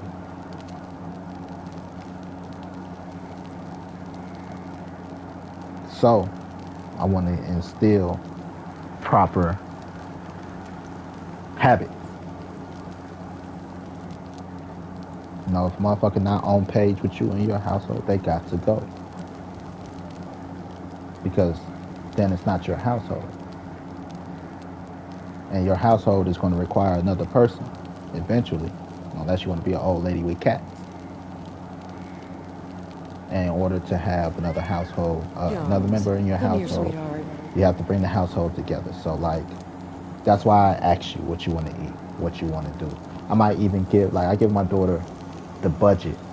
Now, here's our entertainment budget. Here's the money for the weekend for us to go out and do something. Find something that we could do in this budget. No, I don't have to always make the decision on what we do to have fun. I don't have to always ask. You know why? Because here's the money. Here's the money for our entertainment. What you want to do with the money? This is just how much we got. Sometimes she's like, what the fuck is this? Sometimes she's like, shit, that's a lot. Do I get to keep the change? Like, no. Just this is set aside for us to do something fun.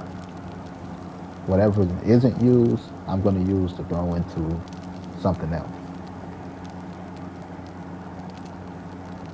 So you can use the whole budget, or you could be like, this is all I need. Here you go, old man, keep the rest.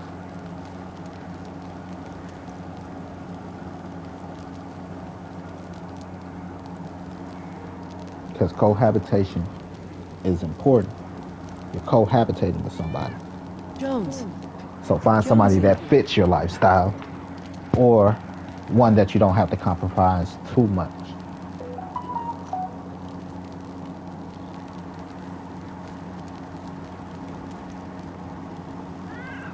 Right? You're like, I could compromise here. You know, again, it goes down to, I'll let you buy me some outfits. I'll wear them a couple times, but you can't change my hair. You know? Like, here, okay, this is the clothes you want me to wear. Here is how I prefer my clothes. Like, you can't bring skinny jeans to me. I wear jeans that fit, but you can't bring skinny jeans to me. There's a difference between baggy clothes and skinny jeans and clothes that fit. That's form-fitting. You know, like technically, because I got big arms, I kind of need an extra large. Got big shoulders. So an extra large will come down. If I wear a half sleeve, you know, a short sleeve shirt, it'll come down to my elbows. But a large is more form fitting because I'm a thin guy. I'm just built, you know. So a large will make my t-shirts look a little small, even though they're long enough. It reached the proper length. An extra large make it look like I'm wearing a dress. Like what is it? My t-shirts and no panties on. That's what an extra large make it look like.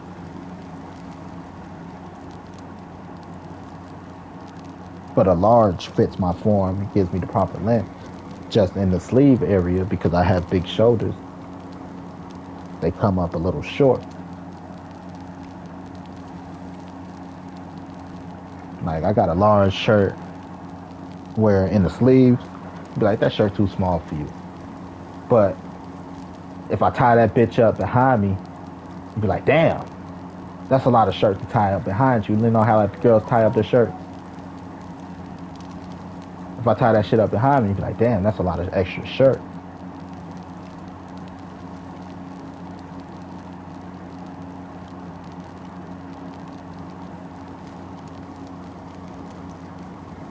And that's a large. A medium definitely gonna be too small, and that shit gonna be. And the shoulders and the arms definitely gonna be too small. But around the waist and the chest, you know, stomach area, like it'll be form fitting.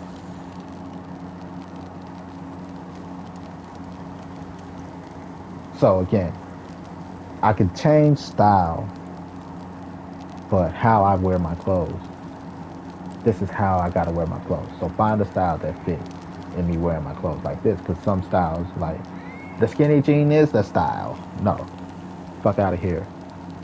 I'm okay.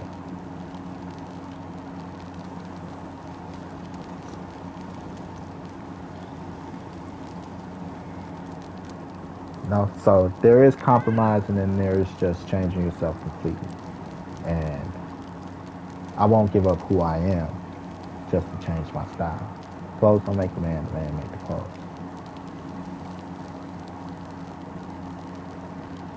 I'm not gonna give up who I am, the man who I am, to fit a style.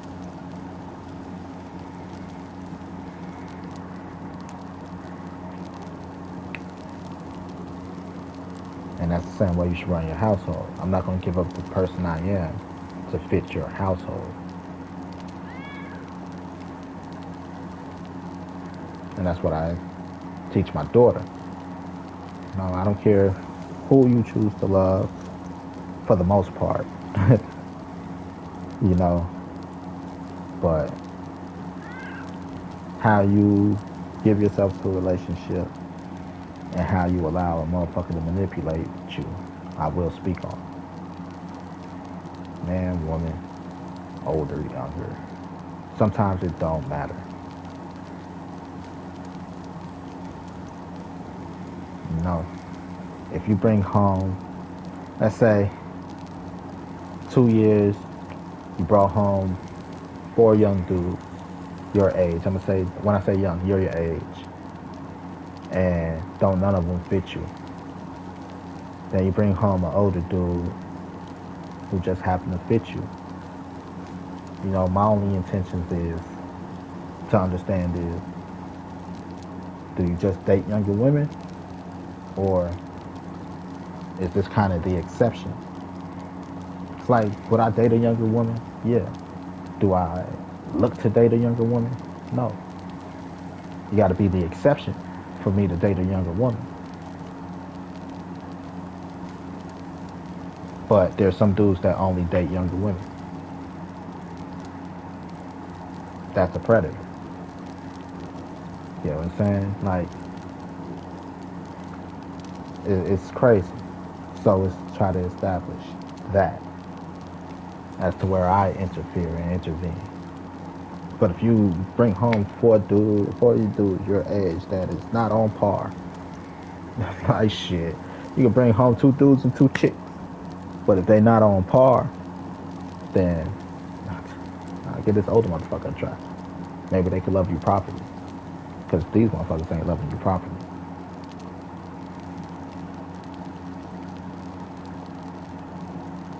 Overall happiness versus. And some people can't look at certain things versus. You know, again, do a motherfucker only date young women? You only date women 10, 15 years younger than you. You ain't dating nobody that's above that. You're a predator.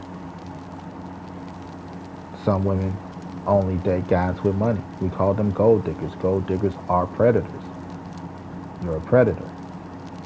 That's what you're on the hunt for. You are a predator.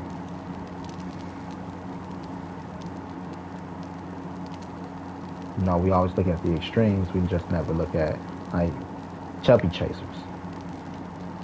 You're literally chasing chubby people. You're a predator. It's one thing to have a preference, and then it's another thing to be like, this is all. Said I date a tall woman. Might even marry a tall woman. But that's not what I'm chasing. I'm chasing those that's built like Laurie Strode. I mean, Ellen Ripley, kind of. Use a little bit more up top. Maybe a little more in the caboose. But that type of thin frame, height. Like, oh, come here. I love me some Michelle Rodriguez. Come here, boo. Hillary Duff. I love me some Hillary Duff. Come here, boo. To be like frame. You know? Like Zendaya's cute. But Zendaya don't have a frame. Jones, come here, sweetheart. Get what I'm saying? Get what I'm saying? She too thin.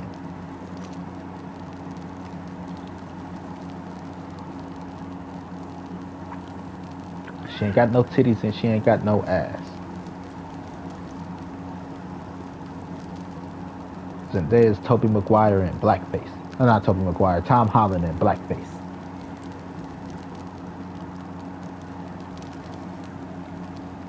But anyway, I'm about to play something else. Pick up convo there.